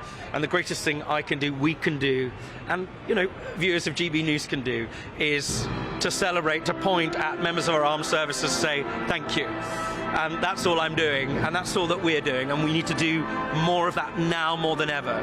Remind us who our armed services are, who our great military bands are, that it's about excellence, about community. Whoever you are, whatever background you're from, you can love our country, and loving our country means defending it, never being complacent about it, and remembering that these freedoms that we so often take for granted fall on the shoulders of these armed services. So that's what today is about. And if we can point and say that's who they are, they're the best of us, that's it's a limitless privilege, isn't it? It absolutely is. And when you go to these sorts of events hosted by the armed forces, you just do see a different smile on people's faces when they come through those gates. Right now, commuters streaming in, they see armed service personnel, they see them in the uniform, and it brightens their day straight away because they're seeing excellence. Yeah, they're seeing excellence, and I think they're seeing something else. You can feel it. Just have a look at the complexion of our armed services and where they're from every bit of our country, every part, every province, every one of the nations of Britain. And I think people just don't necessarily have the opportunity to meet members of the armed services, to see it at its best, to hear it and see it up as close as this today. And so when they do, you're right, they smile, because we're in a moment of pessimism, to an extent of darkness too. And so to walk through this station and to be reminded that there is this story of Britain which lives so brightly in our shared armed forces, and that not only can Britain be excellent, not only can it be world-beating, world-leading, but there are young people that are prepared to serve, to lay down their lives to keep us free, even today. That tells us a story that we now more than ever need to commemorate and celebrate. Rob Rinder, thank you so much for your time this morning. Thank you. GB News. And there you go. Thanks for GB News. Please do donate to the Poppy Peel, of course, because they're trying to raise £1 million. And if you are a GB News viewer or listener coming into the capital today, commuting for work, keep an eye out for the excellence of our armed forces personnel on duty at many of our underground stations and train stations throughout the city.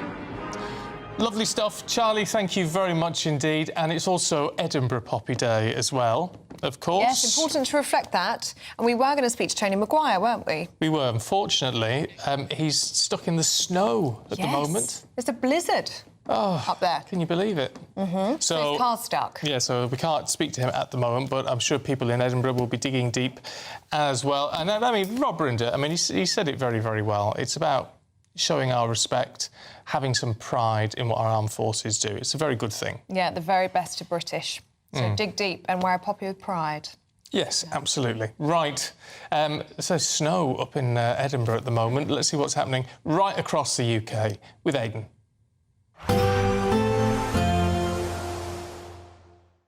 Expect warm spells with the odd rude interruption. Box Boilers sponsors the weather on GB News. Hello, very good morning to you. Welcome to the latest update from the Met Office for GB News.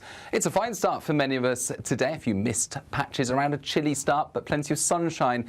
It is then going to turn increasingly cloudy from the west, with outbreaks of rain and strengthening winds later. Already turning cloudy for parts of Wales, the southwest and Northern Ireland. And then we've got this rain moving in late morning for Northern Ireland, pushing then into western Scotland, parts of Wales as well as the winds strengthen. But it stays bright in the east, and as it turns cloudy, it will stay rather chilly, 10 to 12 Celsius, but temperatures up to 15 in the south. And we do have the wind strength, and that's going to make it feel on the cool side, with the strongest winds expected across western Scotland, Northern Ireland as well, 60 to 70 mile-per-hour wind gusts in exposed spots. That combined with some wet weather as we go into the evening for much of Scotland, Northern Ireland, as well as increasingly parts of Wales and the southwest, it's going to make for some tricky conditions if you're out and about.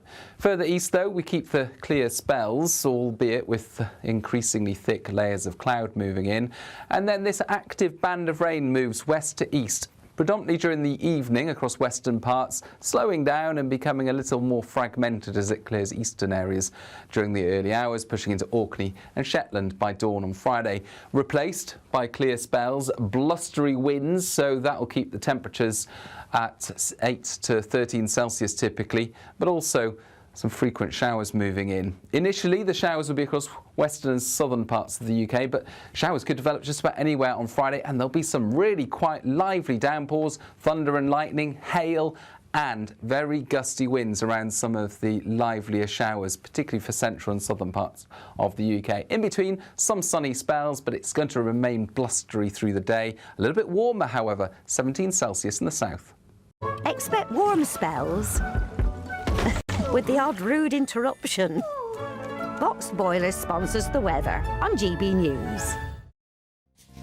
Still to come for you, Sir David Attenborough. No, he's in his 100th year now. Is he really? Yeah, he's championing the landmark Rothbury appeal. Now, they need to raise 30 million quid for nature, basically, and to preserve a great, huge plot of land for the nation. We'll tell you more in a moment.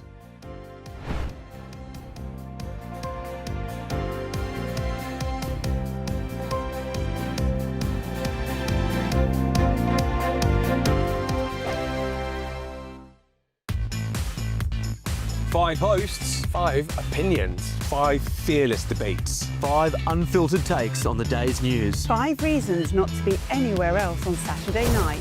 This is the Saturday 5. You got me.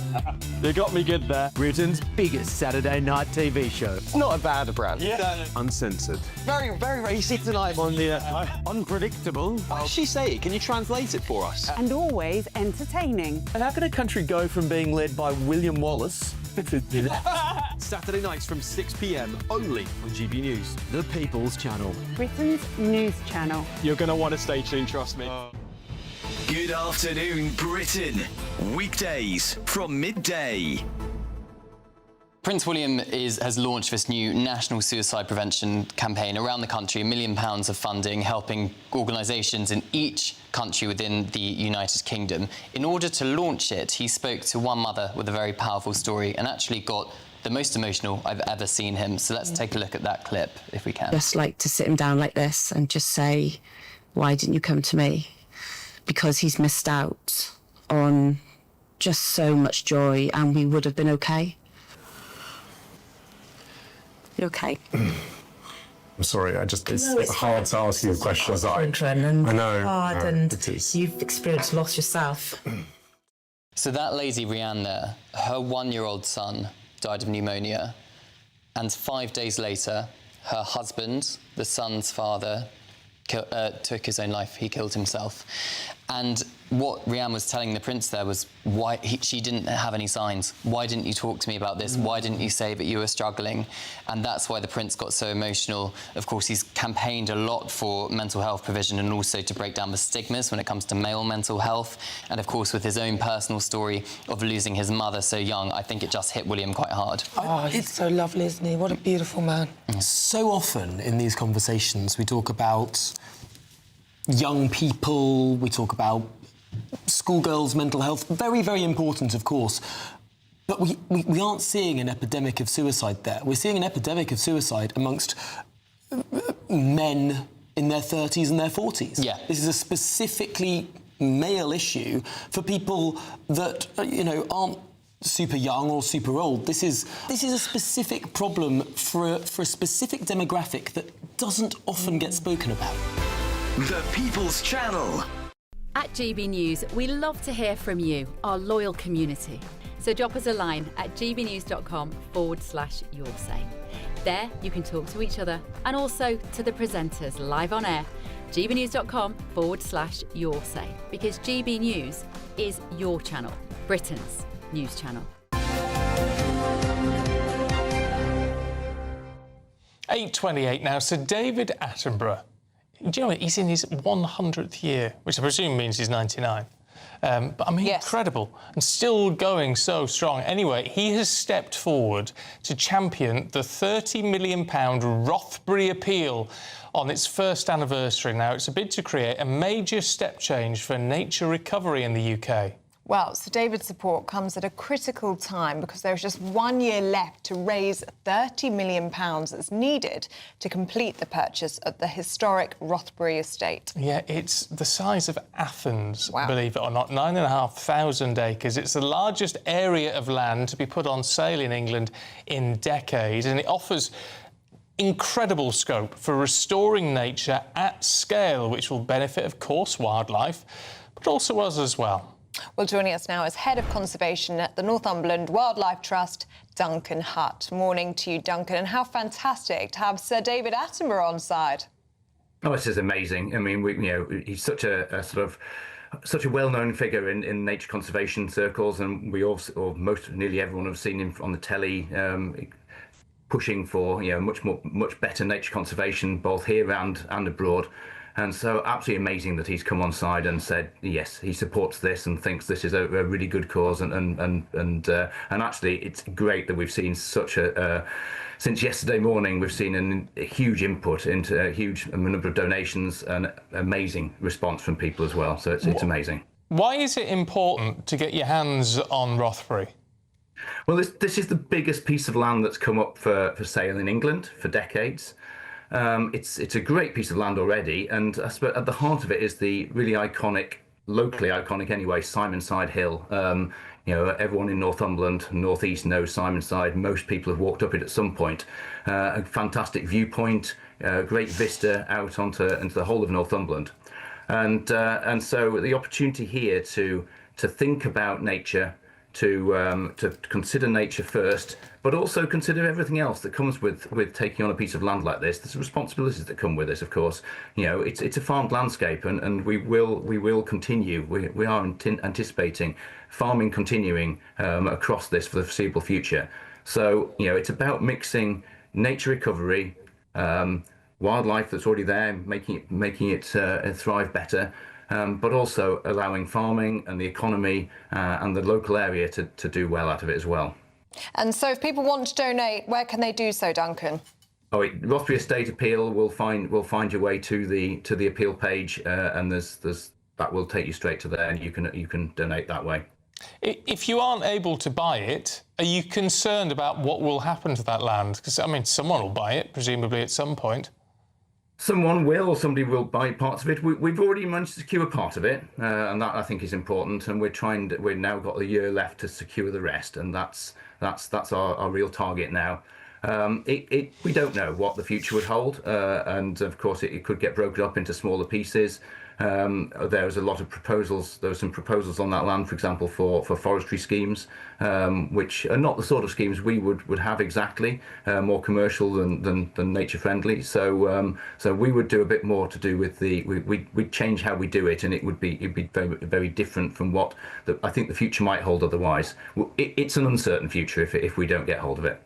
Okay, Duncan, good to see you this morning. Thank you very much for joining us on Breakfast. Thank you very much. Beautiful part of the country as well, it really is. Gorgeous. Right, it's time for the Great British Giveaway now, because time is running out for our biggest ever competition so far, that is. Let's join Hayley Sparks, who's live in Southampton this morning. Hi, Hayley. Hi, I'm here at Marquis Leisure, and I had to come down to show you our biggest prize giveaway of the year. This is the exact motorhome that you could be winning, worth over £70,000. And if that wasn't enough, the prize giveaway also includes £30,000 of tax-free cash. Imagine that coming your way before Christmas. Now, this is the Benamar Primero that sleeps 4 people. We've got the canopy out for you. It's also got... So imagine, if you're our winner, you could have unlimited holidays for you and your family, and you own driving licence. So will you be driving down to Cornwall? Will you be taking the kids to the New Forest? The world really will be your oyster, and you can have luxurious holidays all year round. Now it's time to have a little look inside. I want to show you just how spacious and kitted out this gorgeous really is. Now, there's everything for you and the family to travel in style. You've got a seating area here, and I'm just so excited. I have to show you this little touch of a button. The bed drops down. How clever is that? You've got a fully fitted kitchen, you've got a gorgeous bathroom in there, absolutely everything you need for your holidays. But time is running out. This prize giveaway closes tomorrow at 4 p.m. So don't miss out. You really do have to be in it to win it. If you've been thinking about entering, now is the time, and here are all the details you need. Good luck. For another chance to win, text WIN to 63225. One entry costs £2.50 plus one standard network rate message, or text BONUS to 63225. 5 entries cost £5 plus one standard network rate message. Go to gbnews.com/win. Entries start at £2.50. Call 0903 686 3232. Calls cost £2.50 plus your network access charge, or post your name and number to GB16 PO Box 8690 Derby DE1 9TT. UK only. Entrants must be 18 or over. Lines close at 4 p.m. on the 31st of October. The winner will be contacted live on GB News, week commencing 10th of November. Please check the closing time if listening or watching on demand. Good luck.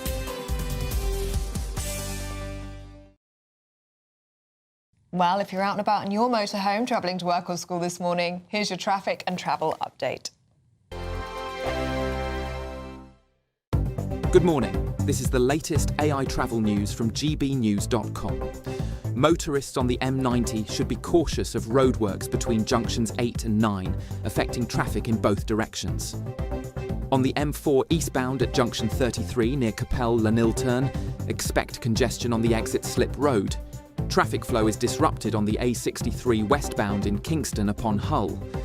Lane closures on the M6 southbound entry slip at Knutsford services are causing delays due to a broken down vehicle, with further hold-ups at junction 10 in Walsall. And on the trains, Avanti West Coast services face disruptions between Rugby and Milton Keynes Central. For more travel news, go to gbnews.com.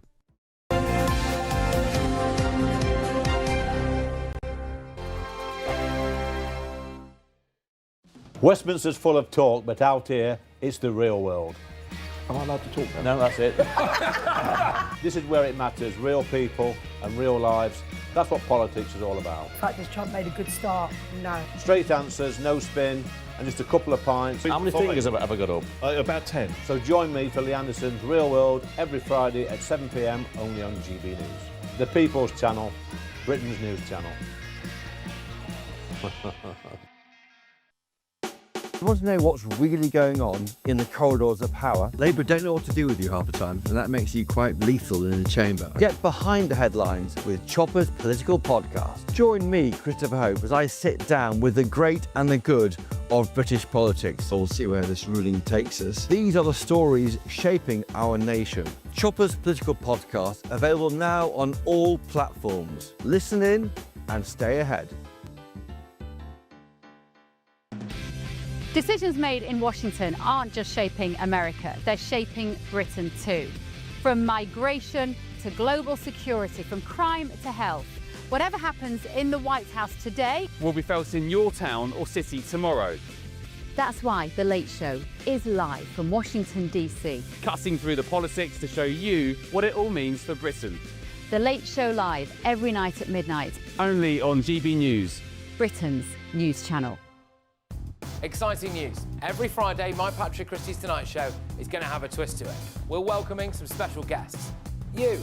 That's right, on Fridays I'm going to be doing my show in front of a live studio audience because this show is about you and what you have to say. It's going to be the same big debates, same big topics, same big opinions.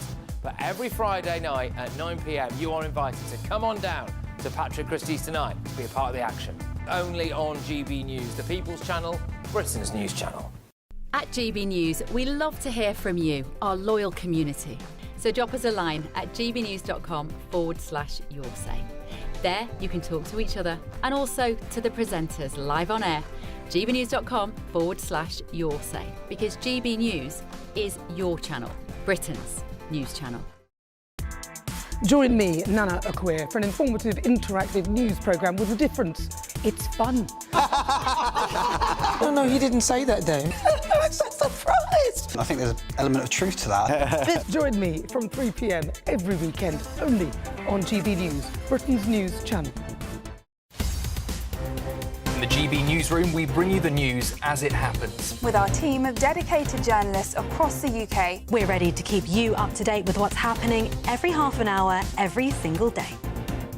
Bulletins here on GB News, the People's Channel, Britain's news channel.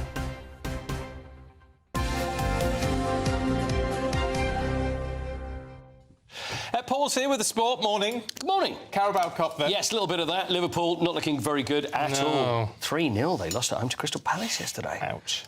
Crystal Palace have beaten them 3 times this season. Can we hear from Arne Slot? Arne is... he's now at the point where he's going to try and have to make a few excuses about what's going on. So he came in, took over from Jurgen Klopp, of course, won the title. Everything's great. More players have now come in. And it's all looking a little bit wobbly. Here's what Arne Slot has to say about the loss yesterday.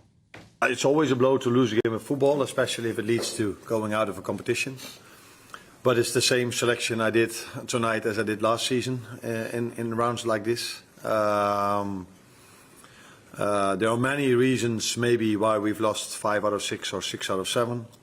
None of them are good enough to accept losing so many, so I can come up with arguments or reasons, but none of them will how do you say this, will be enough. Yeah, how do you say that? Enough, yeah. This is a man that's fluent in English, brilliant in English, although he did go on to make a few excuses saying, well, actually, it's this and it's actually that, and it could be this and could be that. But at the moment, Liverpool not happy, and also he's going to have to watch out, because if things continue this way, you know what football's like. Yeah. Cutthroat. Arne. Wolves lost to Chelsea 4-3. Newcastle beat Spurs. Arsenal beat Brighton 2-0 with a 15-year-old playing. And that's incredible, really. Max Dowman, 15 years old. You know, that's frightening. I mean, really, and he's got to get back. He's probably out trick-or-treating tomorrow night, so I'm glad that this was a couple of nights before. And one thing I want to mention, one more thing, this is a game that happened just a few hours ago in South America. Now, before we see this, I'll give it a little background. It's the Copa Libertadores. Oh, yes. Oh, very now, good. that is basically the Champions League for South American teams. Now, there was Racing Club from Argentina. We're at home to Flamengo of Brazil. Now, we know what fans can be like over here, but have a look at this. This is in the Racing Club Stadium. This is before kickoff. So this is before the game kicks off. It's the semi-final of the Copa Libertadores. It ended up 0-0, which meant that Flamengo went through on aggregate to the final. Now, it's not just fireworks that are coming from the building. These are fans that are holding them. When you see them, I mean, it's unbelievable. If anybody throws a flare over here and it's like everything's stamped out and it's obviously very dangerous. But can you imagine? It looks like the stadium's on fire. It does look like the stadium's on fire. Now, look at that. For those listening on the radio, there are people that are actually holding fireworks and letting these things go. I mean, it actually scares the life out of you. If you were a... I don't know, if you work for the fire service and you're watching this now, you're probably having If you were a palpitations. dog or a cat. I mean, I know. Well, hopefully they didn't have too many at the game. I hope not, No, anyway. but living nearby, they wouldn't Absolutely, like that, would but look at that. But that's the bad side. Can you imagine what the atmosphere was like inside there? And now we see the two teams walking out. They probably didn't even see a ball for about 20 minutes because there's so much smoke around. But everything inside the stadium, absolute craziness. And it does look amazing, though. It really does. Can you imagine what the feeling would be like inside there? But that's probably why it was 0-0, because nobody actually could see the ball or the damn goals throughout the whole game. Love it, though. Copa Libertadores. Fabulous. Paul, thank you very much indeed. Corey. Do stay with us. Up next, 5 suspects have been arrested linked to last week's Louvre heist as the mystery continues in France. So don't go anywhere. We're going to be carrying on through those latest developments in the papers with Suzanne Evans and AJ Pritchard. First, sir, if you want a bit of holiday sun, and why wouldn't you, here's the European forecast. I hope we haven't forgotten anything. Travel insurance, I tick that box. Yeah, but remember what you forgot last year. All Clear Travel Insurance sponsors GB News Travel Destinations Forecast. If you are looking to escape the very mixed weather across the UK, well, it's going to also be mixed across much of the Mediterranean. Not everywhere. We are going to see some fine weather on Friday through parts of Greece, particularly the Greek islands. But we've got this area of low pressure bringing some heavy rain to southern Italy, showers to northern Italy as well. Mostly fine to eastern Spain for now, but some wet and windy conditions across Portugal, and they spread east, albeit slowly, through the weekend and early next week. All Clear Travel Insurance sponsors GB News Travel Destinations Forecast.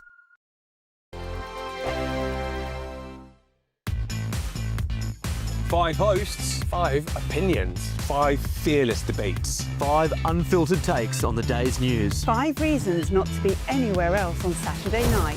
This is the Saturday 5. You got me good there. Britain's biggest Saturday night TV show. It's not a bad brand. Yeah. Uncensored. Very, very racist tonight on the... Unpredictable. What does she say? Can you translate it for us? And always entertaining. And how can a country go from being led by William Wallace Saturday nights from 6 p.m. only on GB News. The People's Channel. Britain's news channel. You're going to want to stay tuned, trust me. Good afternoon, Britain. Weekdays from midday.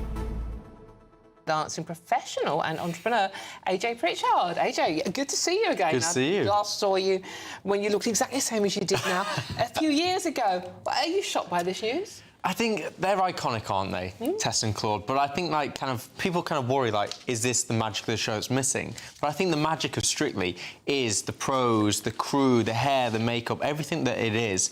But I think my one worry is making sure that when you're going to, like, replace somebody like Tess and Claude, it needs to be somebody that is quirky, original. Like, let's take, like, French and Saunders. Like, you're thinking of yourselves now, aren't you?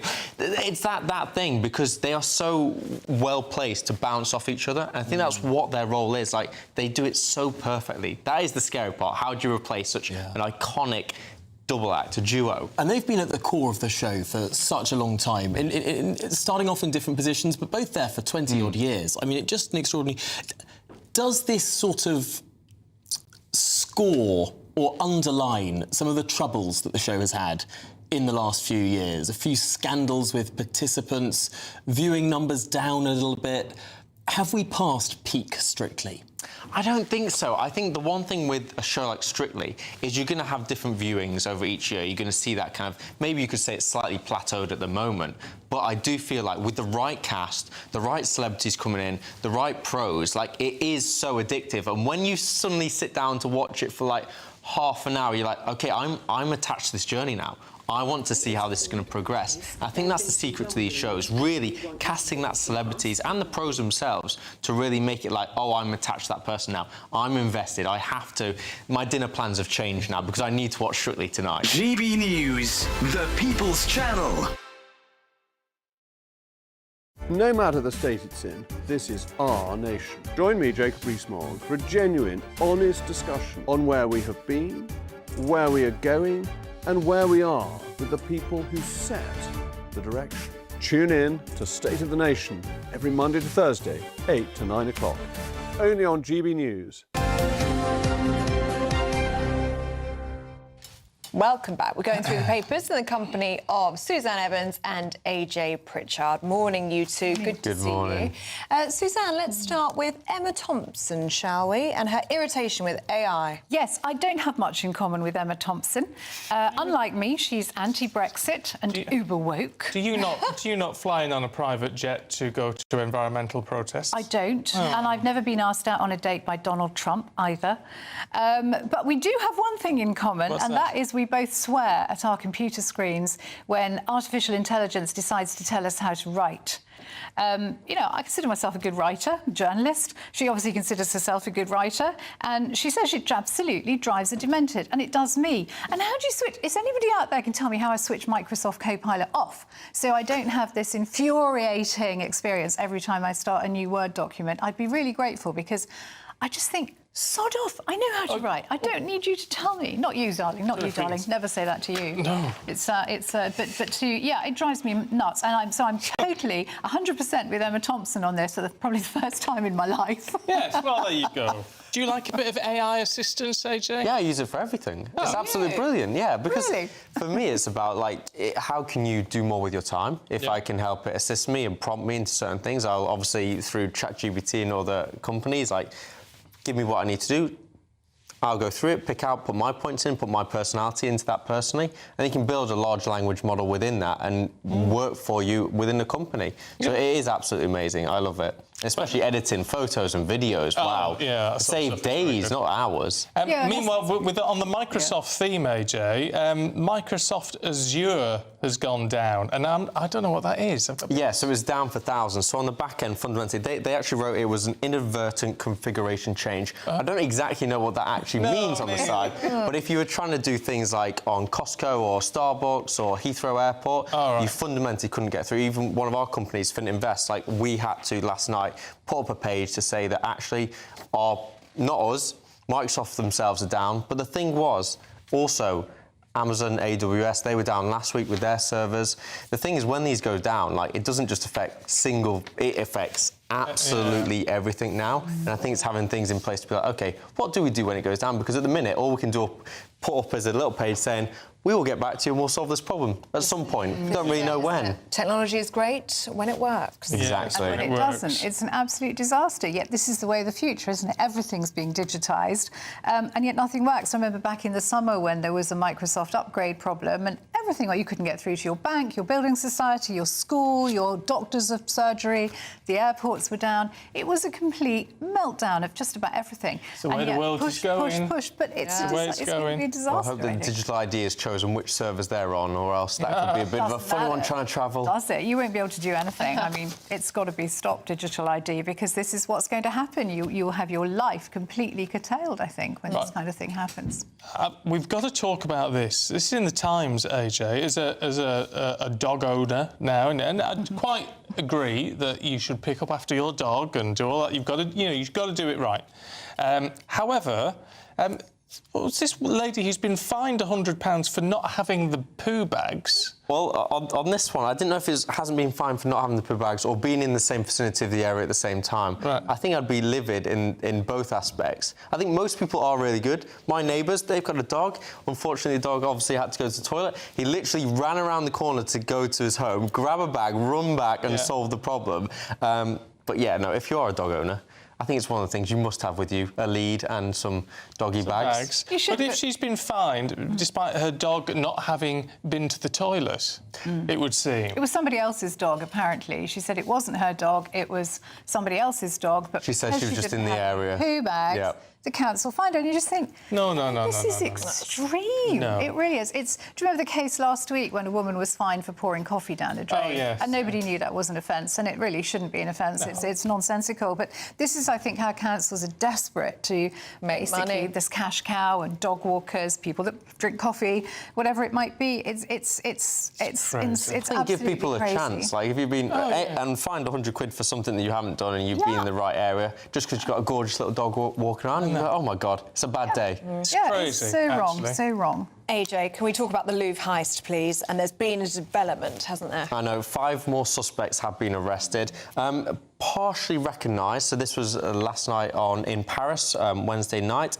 But the Louvre heist, as we've all seen, in and out within 7 minutes. £76 million worth of jewellery stole. And one positive, the actual the lift moving company put out an advert the next day saying that if you do need to move your stuff quickly up to 400 kilograms, you can use our equipment, because as you can see, it's trusted. Opportunists in every opportunity. But it's crazy, in broad daylight, with people still stood in there. And the one thing we were speaking about, Suzanne, you can pretty much do anything these days if you've got a solid high-vis jacket.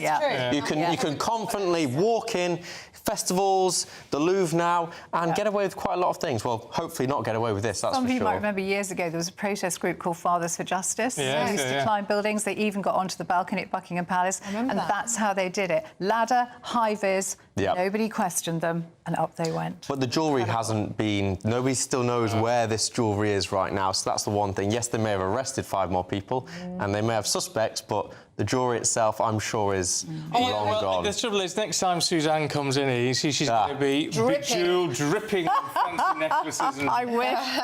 diamond earrings. Is that the one when you see... I've won the lottery, that you may not know, but there'll be signs. Yeah. But it's a shame, isn't it? Because all that beautiful jewellery is just... They can't sell it. They'll be broken down. It'll be broken down. And that's the end of it. We've lost a huge amount of heritage, Well, too. it sounds like it's already been sold before it's stolen, to be honest. It's very specific of what they were targeting. Yeah, it's very odd, isn't it? At least the Mona Lisa was left.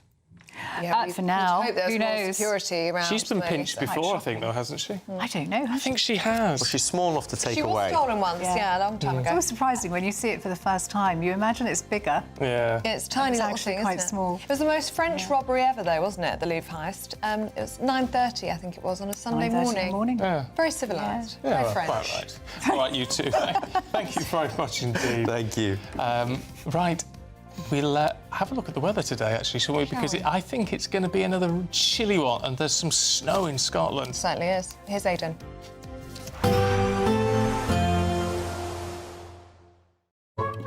Today's outlook: cool, calm and completely horizontal. Boxed Aircon sponsors the weather on GB News. Hello, very good morning to you. Welcome to the latest update from the Met Office for GB News. It's a fine start for many of us today. A few mist patches around a chilly start, but plenty of sunshine. It is then going to turn increasingly cloudy from the west, with outbreaks of rain and strengthening winds later. Already turning cloudy for parts of Wales, the southwest and Northern Ireland. And then we've got this rain moving in late morning for Northern Ireland, pushing then into western Scotland, parts of Wales as well as the winds strengthen. But it stays bright in the east, and as it turns cloudy, it will stay rather chilly, 10 to 12 Celsius, but temperatures up to 15 in the south. And we do have the wind strength, and that's going to make it feel on the cool side, with the strongest winds expected across western Scotland, Northern Ireland as well, 60 to 70 mile-per-hour wind gusts in exposed spots. That combined with some wet weather as we go into the evening for much of Scotland, Northern Ireland, as well as increasingly parts of Wales and the southwest, it's going to make for some tricky conditions if you're out and about. Further east, though, we keep the clear spells, albeit with increasingly thick layers of cloud moving in.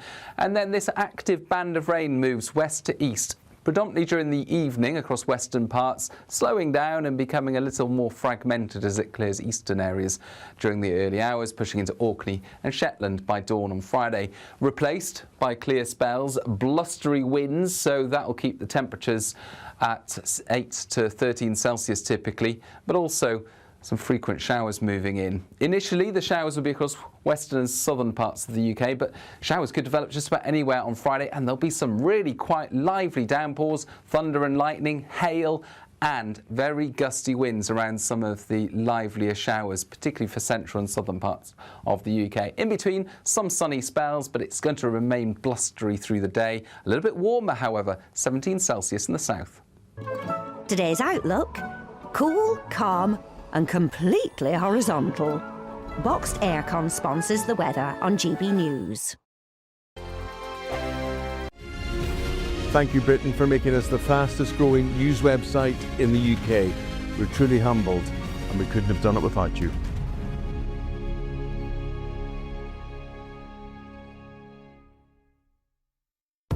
Good morning. This is the latest AI travel news from gbnews.com. Motorists should anticipate delays on the M90 due to roadworks occurring between junctions 8 and 9.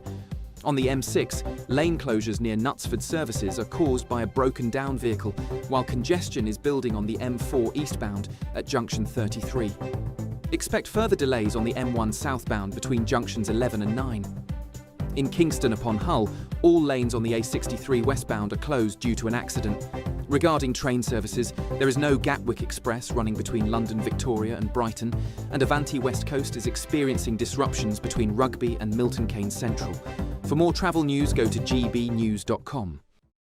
It's the final week to see how you can become our biggest winner this year. First, you could be driving away with this brand new Benamar Primera motorhome. This luxury vehicle comfortably sleeps 4, has its own fitted kitchen and bathroom areas, and comes complete with fitted awning and bicycle rack. And that's not all, as we'll also give you a whopping £30,000 in tax-free cash to spend however you like. For another chance to win, text WIN to 63225. One entry costs £2.50 plus one standard network rate message, or text BONUS to 63225. 5 entries cost £5 plus one standard network rate message. Go to gbnews.com/win. Entries start at £2.50. Call 0903 686 3232. Calls cost £2.50 plus your network access charge. Or post your name and number to GB16 PO Box 8690 Derby DE1 9TT. UK only. Entrance must be 18 or over. Lines close at 4 p.m. on the 31st of October. Please check the closing time if listening or watching on demand. Westminster's full of talk, but out here, it's the real world. Am I allowed to talk No, now? that's it. This is where it matters, real people and real lives. That's what politics is all about. The fact is Trump made a good start, no. Straight answers, no spin, and just a couple of pints. How many fingers have I got up? About 10. So join me for Lee Anderson's Real World every Friday at 7 p.m. only on GB News. The People's Channel, Britain's news channel. You want to know what's really going on in the corridors of power? Labour don't know what to do with you half the time, and that makes you quite lethal in the chamber. Get behind the headlines with Chopper's political podcast. Join me, Christopher Hope, as I sit down with the great and the good of British politics. We'll see where this ruling takes us. These are the stories shaping our nation. Chopper's political podcast, available now on all platforms. Listen in and stay ahead.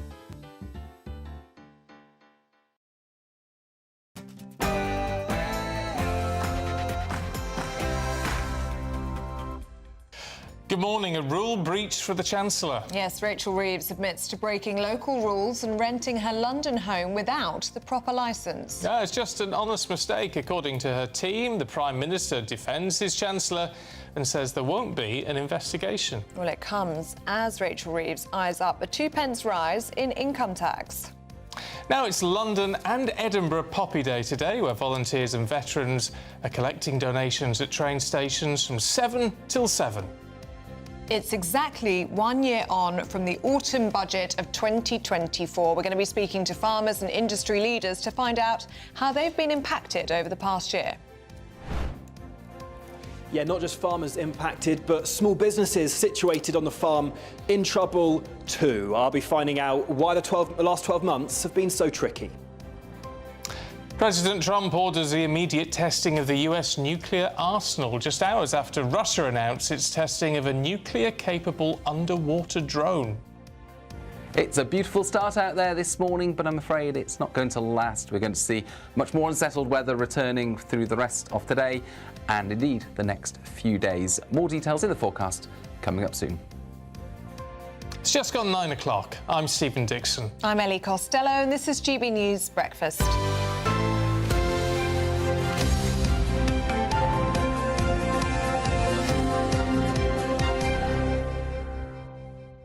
Now, we're just standing by, actually, for the leader of the Conservative Party, Kemi Badenoch, who's going to give a speech in the next few minutes about the upcoming budget, what she's expecting, what she doesn't want to see. But, of course, we're reflecting on the last budget, which was a year ago today. Exactly a year ago today. Lots in that budget. A huge shock for farmers in terms of changes to inheritance tax and also changes for small businesses as well. So let's speak to Will Godley, who's in one of those small businesses today. Morning to you, Will. And how have they been impacted over the past year? Morning, Ellie. Yeah, we've come into Charlotte Mansour's pottery business on the South Fawley farm here, and quite nicely, actually. It's really warm. The pottery's drying here, and it's making a change from the 4 degrees outside on the fields a little bit earlier on. Charlotte, I can speak to you because the farm here, you rent the studio from the farm. They've said due to the tax changes, then they're not going to be able to currently support your expansion plans. How does that make you feel? It's quite scary because, one, we need to expand, really, and we're limiting our growth if we don't. 2, we want to expand. We want to have a cafe and a shop, build more of a community space, employ more people, and not being able to do that, it's really just holding us back. And we really just want to work to build a better rural community out here. And you talk about the rural community there. You live in the countryside. These are jobs and money that would go back into the rural community. To hear that you're not going to be able to expand currently due to the current government measures, how does that make you feel, and what kind of an impact is that going to have on the community here? Yeah, I mean, these people are literally the people that feed us, and they're having this come into the budget probably, and it's really hard. And like I say, like, this community out here is so important, and it's so different from anything in a city. So it's really challenging when we're facing these constant battles financially. And we are surrounded by pots here. It looks like you definitely need to expand. What kind of plans do you have? What would you love to see if the government allowed it? I guess anything financially supporting from my landlord is just of such benefit to us. I can't do this on my own, and the fact he wants to invest and is willing to and can see the potential in my business, yet is being stopped by these things, is just really difficult. Well, Charlotte, thank you. Tim, that is you. You are the landlord wanting to help here. What is it about the government measures that's stopping you from being able to do that? Well, there's just no incentive for us to invest in this business. If we convert some redundant farm buildings, we'll make them more valuable, and we'll just incur a larger inheritance tax liability. So no incentive there. And also, we're really worried about national insurance contributions on rental income coming in at this next budget. If that happens, then Charlotte's rent will increase. We'll then pay more tax. It'll be a double whammy. So currently, there's just no incentive for us to expand and invest. And if you could expand, if you know there was that incentive to expand, as Charlotte said, there would be a cafe, there would be pottery teaching lessons, there would be a whole host of other things, employing local people in the community. What kind of a difference would that have in South Fawley, having a business expanding like the one here? Yeah, well, it's really difficult because we're in a national landscape here, which was formerly an outstanding area of natural beauty, and it's really difficult to get planning and to expand. And these villages, we're quite a sparsely populated area here. There's very few opportunities. Although it's an affluent area and it's a very beautiful area, there's actually very few employment opportunities, and there's not right, that. Tim, we've got to leave it there. Thank you for joining us, and Charlotte as well. The government say they're supporting farmers with record funding, but let's hear now from Kemi Badenoch.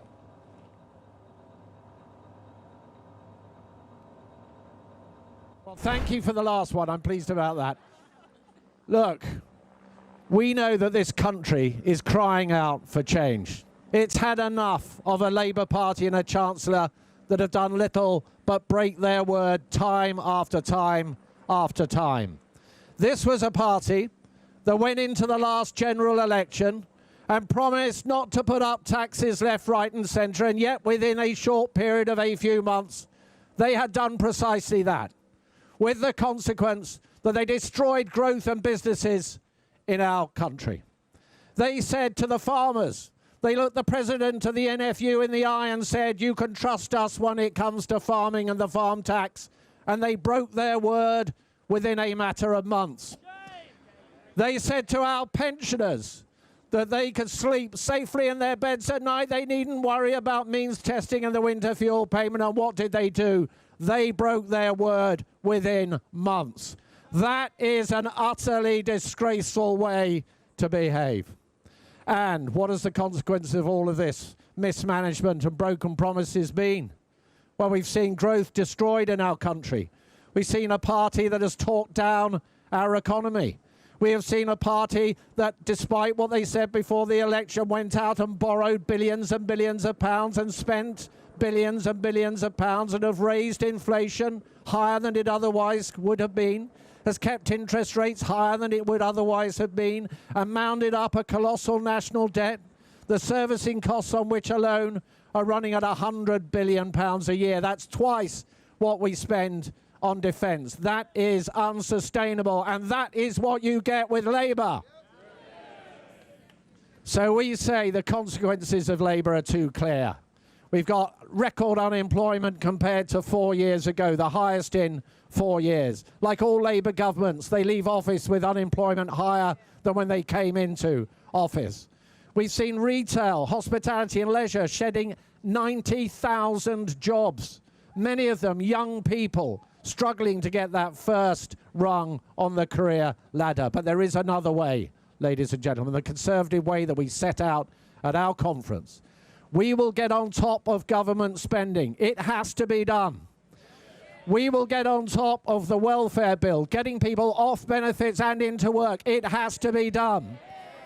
And if we do it, we can go out there and create this aspiration-driven economy with lower taxes, and we've shown at conference we can abolish stamp duty altogether.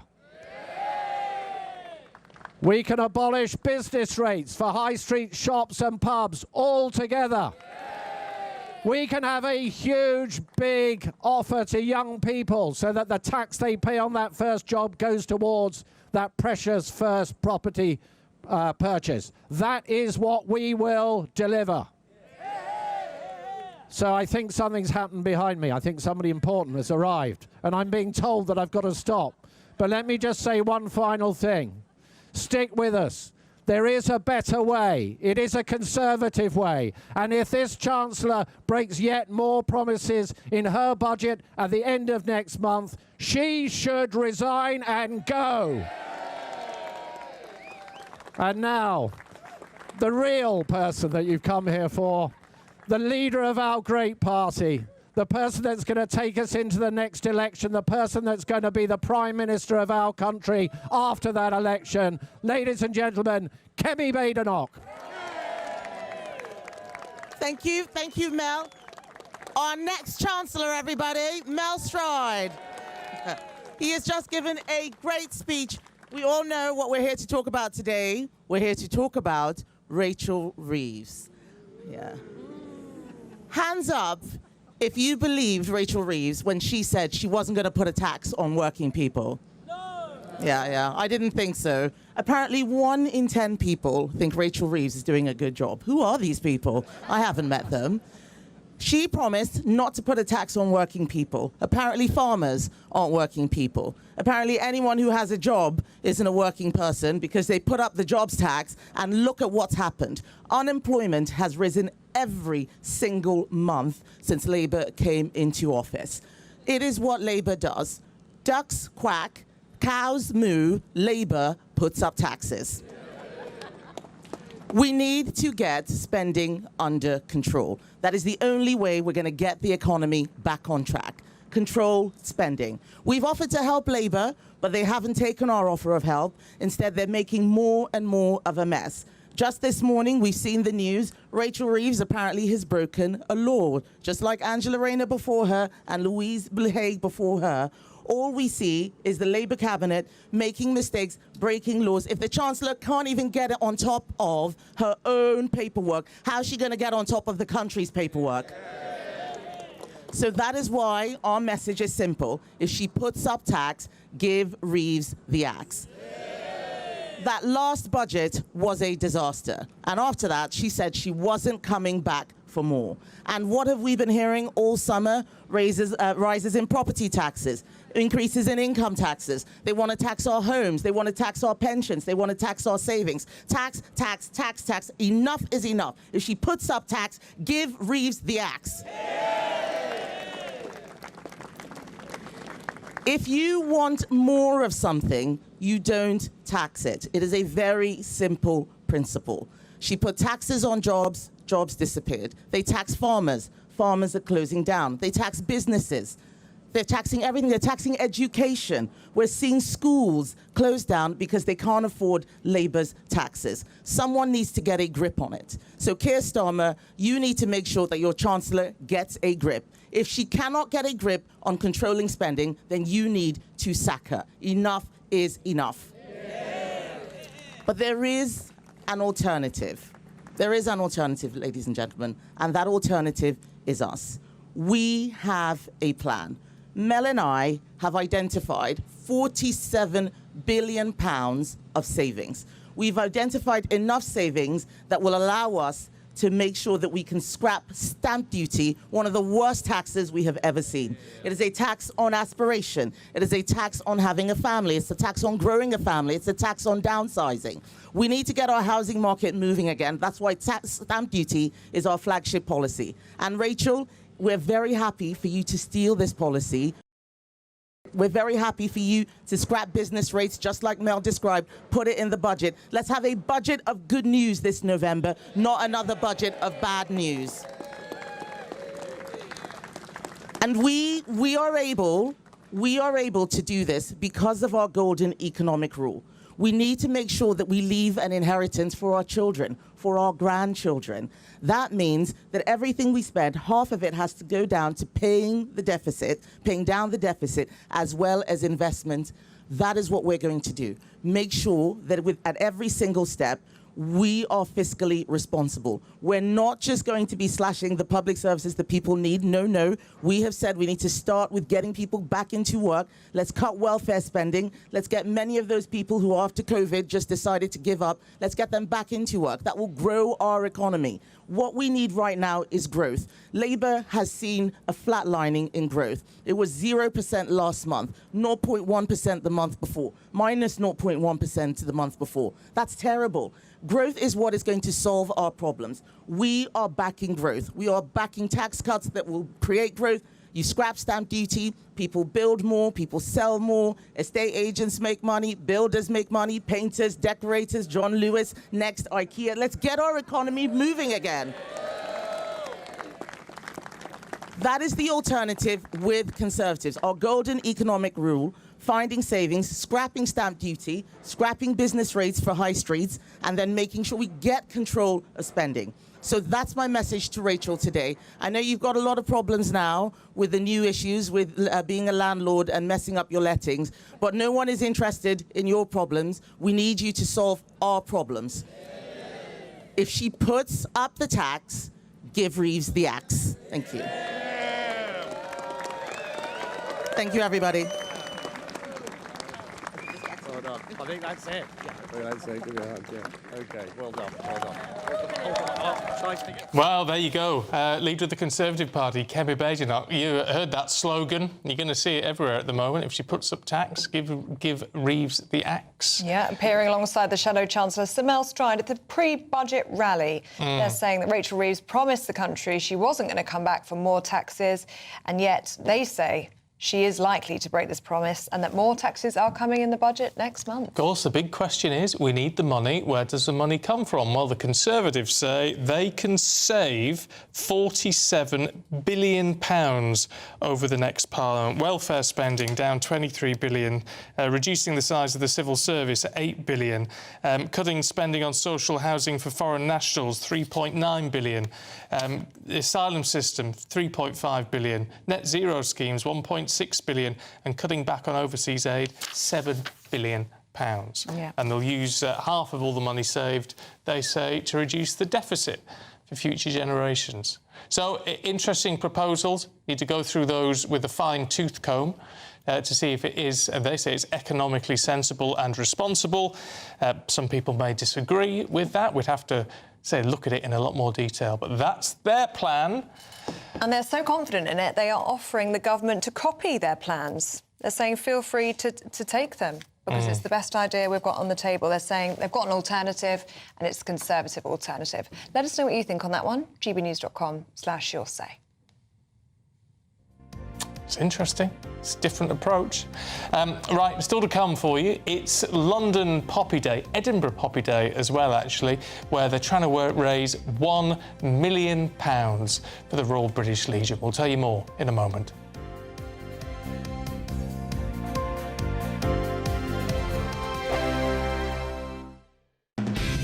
Decisions made in Washington aren't just shaping America, they're shaping Britain too. From migration to global security, from crime to health. Whatever happens in the White House today will be felt in your town or city tomorrow. That's why The Late Show is live from Washington, DC. Cutting through the politics to show you what it all means for Britain. The Late Show live every night at midnight. Only on GB News, Britain's news channel. Bold. They are under no illusion. Ray. Are you a human trafficker? Boundless. I've had enough of the nonsense, and I'm not afraid to say it. Don't get this on the BBC. Every weeknight, I tear through the headlines. The smell of gasoline. Should we be worried about it? From Westminster madness to cultural war chaos. What I'm going to do now is they are throwing things out the car as we speak. Get ready, Britain. Here we go. Patrick Christie's tonight, weeknights from 9 p.m, only on GB News, Britain's news channel. Hi, I'm Michelle Dewberry, and my show is your opportunity to cut through all the noise and dive in headfirst to some robust debates. Ideas clash. Situation, No, isn't it? no, Because the failure is... You're deliberately avoiding my point. Nothing's held back. And if you think this is the end of it, wait for more. And we do not shy away from the difficult stuff. Sometimes I want to shake people and say, if only you understood. So join me on Jubes & Co. weeknights at 6 p.m, only on GB News, Britain's news channel. You want to know what's really going on in the corridors of power? Labour don't know what to do with you half the time, and that makes you quite lethal in the chamber. Get behind the headlines with Chopper's political podcast. Join me, Christopher Hope, as I sit down with the great and the good of British politics. We'll see where this ruling takes us. These are the stories shaping our nation. Chopper's political podcast, available now on all platforms. Listen in and stay ahead. Britain was once the envy of the world, but look around. A nation that no longer knows what it is or where it's going. A country that's broken. How do we fix Britain? How do we bring it back? Friday night with Matt Goodwin at 8 p.m, only on GB News. No matter the state it's in, this is our nation. Join me, Jacob Rees-Mogg, for a genuine, honest discussion on where we have been, where we are going, and where we are with the people who set the direction. Tune in to State of the Nation every Monday to Thursday, 8 to 9 o'clock, only on GB News. Britain deserves a newsroom that puts the facts and your voice first. Well, and that's what you get on GB News. Lively debates, lively conversation. And we're not afraid to hold power to account. And each other. So join me, Andrew Pierce. And me, Miriam Cates, for Britain's Newsroom, weekdays from 9:30 on GB News.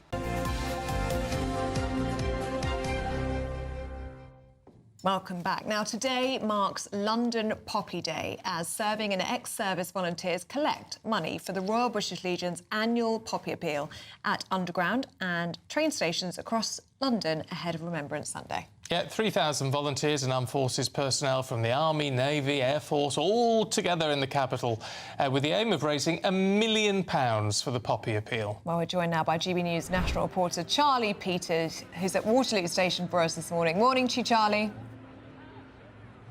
Good morning to you both. They're aiming for £1 million, but the Poppy Appeal has already raised £100,000 across the capital so far this morning. And here at Waterloo, commuters have been steaming through, greeted by all three services of the armed forces. I'm very happy to say I'm joined now by Group Captain Marty Locke of the Royal Air Force. Now, Marty, obviously you're wearing your CV on your chest. It's a very heavy set of medals. Who are you thinking about and what are you thinking about as you're raising money for the Poppy Appeal this morning? Good morning. I think for today it's a really great day. Royal British Legion and the London Poppy Day appeal, raising so much money for great causes, and particularly the veterans and the veterans' families, all those people who've gone before us, and the amazing work that they've done. So we really want to support those, and also thinking now of the friends and colleagues that I've lost and many people have lost over the years, but also those that are still suffering as a result of previous time in conflicts. And Marty, obviously we've seen members of all three services today, and we've seen people with a smile on their face. This is a commemorative moment, of course, as the country prepares for remembrance, but also for a lot of people, it's an opportunity for them to encounter the armed forces with a sense of pride as they do so. Yeah, absolutely, and this is a wonderful opportunity for the armed forces, civilians and militia-serving people, to come and meet the public who've been so incredibly generous and enthusiastic about their support today, so we are very, very grateful. You still are a helicopter pilot, although I think your current job is slightly less exciting than the previous sort of fixed-wing experience. We've also seen Royal Marines here abseiling from the station. It's a small display of some of the capabilities that our armed forces personnel have. Do you think that sort of display that we've seen sort of gives another side to the armed forces that people don't normally see? I think for people on their daily commutes to be able to see some of the things that the armed forces can do, but also to talk to the individuals, to understand their experience, and also to share their experiences. A number of people talk to us about their fathers, their grandfathers, their mothers, sisters and their family and what they've done in the forces. It's a really great experience to be able to talk to them. Marty Locke, thank you so much for your time this morning. And Stephen Ellie, the fundraising continues. 1 million at the target. You'll see people like Marty, armed forces personnel from all three services at London Underground stations, and also railway stations like London Waterloo throughout the day, and in Edinburgh, of course, for the London and Edinburgh Poppy Appeal. Wonderful stuff. Yeah, good stuff, Charlie. Thank you very much. Yeah, put your hand deep in your pockets for that if you're out and about and you see people selling poppies. Now, time for the Great British Giveaway now, because time is running out on our incredible giveaway. Let's get all the details from Hayley Sparks, who's live in Southampton. A very good morning to you. I'm here at Marquis Leisure and I've had to come down to show you our biggest prize giveaway of the year. Now, you could be winning this incredible motorhome worth over £74,000. And if that wasn't enough, the prize also includes £30,000 in tax-free cash. So whatever happens in the budget, that money will be yours. The combined value is £104,000. Now, this incredible motorhome is state-of-the-art. It sleeps 4 people, so you could have unlimited holidays for you, your family, all year round. You could drive it down to Cornwall. You could holiday in the forest, in the UK and beyond. The choice is yours. But time's running out because this prize giveaway closes at 4 p.m. tomorrow. Let me very quickly show you inside because it's so spacious. It's so luxurious. You even have a sleeping area here with a touch of a button. Look how that comes down. You have your kitchen, you have your bathroom. Your holidays in this will be in comfort and in style. I don't want you to miss out. You have to be in it to win it. So make sure you get your entries in before 4 p.m. tomorrow. Here are all the details that you need. I wish you the very best of luck.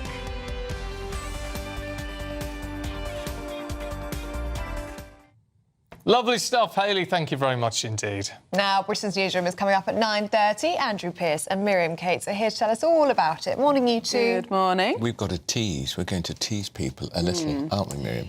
Quite a shocking story.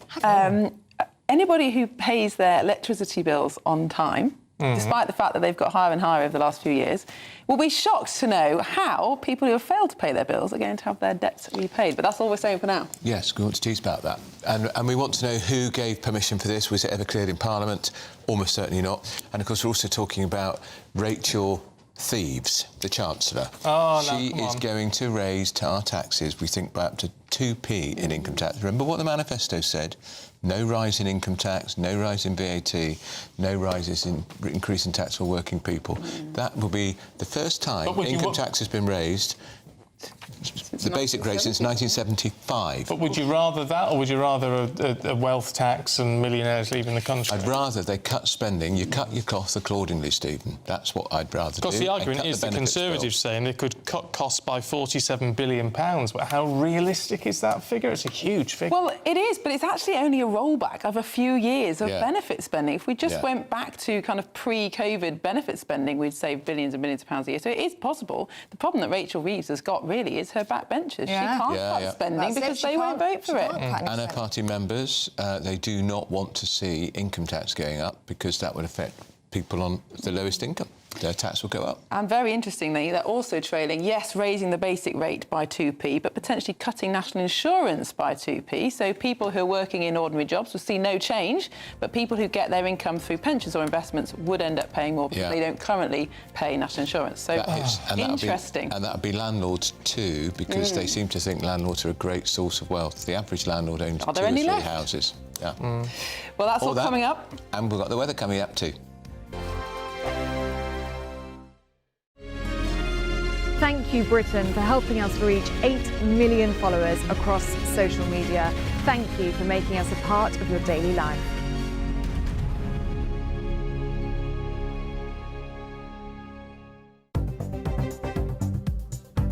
Good morning.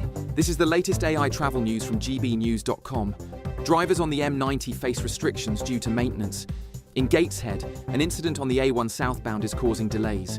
Motorists should be aware of congestion on the A38 northbound near Burton-upon-Trent and the A5132. Delays are reported on the M1 southbound between junctions 11A and 10 in Luton. In Kent, the M25 clockwise route has disruptions between junctions 2 and 3. And on the trains, Gatwick Express services between London Victoria and Brighton are suspended, while Chiltern Railways experiences disruptions. For more travel news, go to gbnews.com. I'm Jacob Rees-Mogg and this is GB News, Britain's news channel. Good afternoon, Britain. Weekdays from midday. Sumo is a fantastically simple sport to win. There's only really 2 win conditions.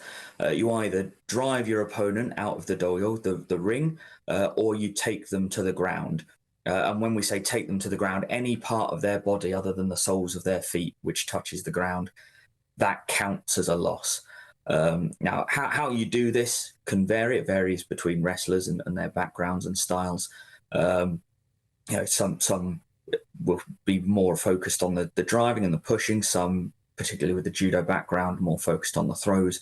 There is kind of a core of winning techniques, which we call kimarite, and they're kind of standard winning techniques. But realistically, any technique you use to get your opponent either out or down, you'll win the match. But the 2 that we're seeing on the screen look actually quite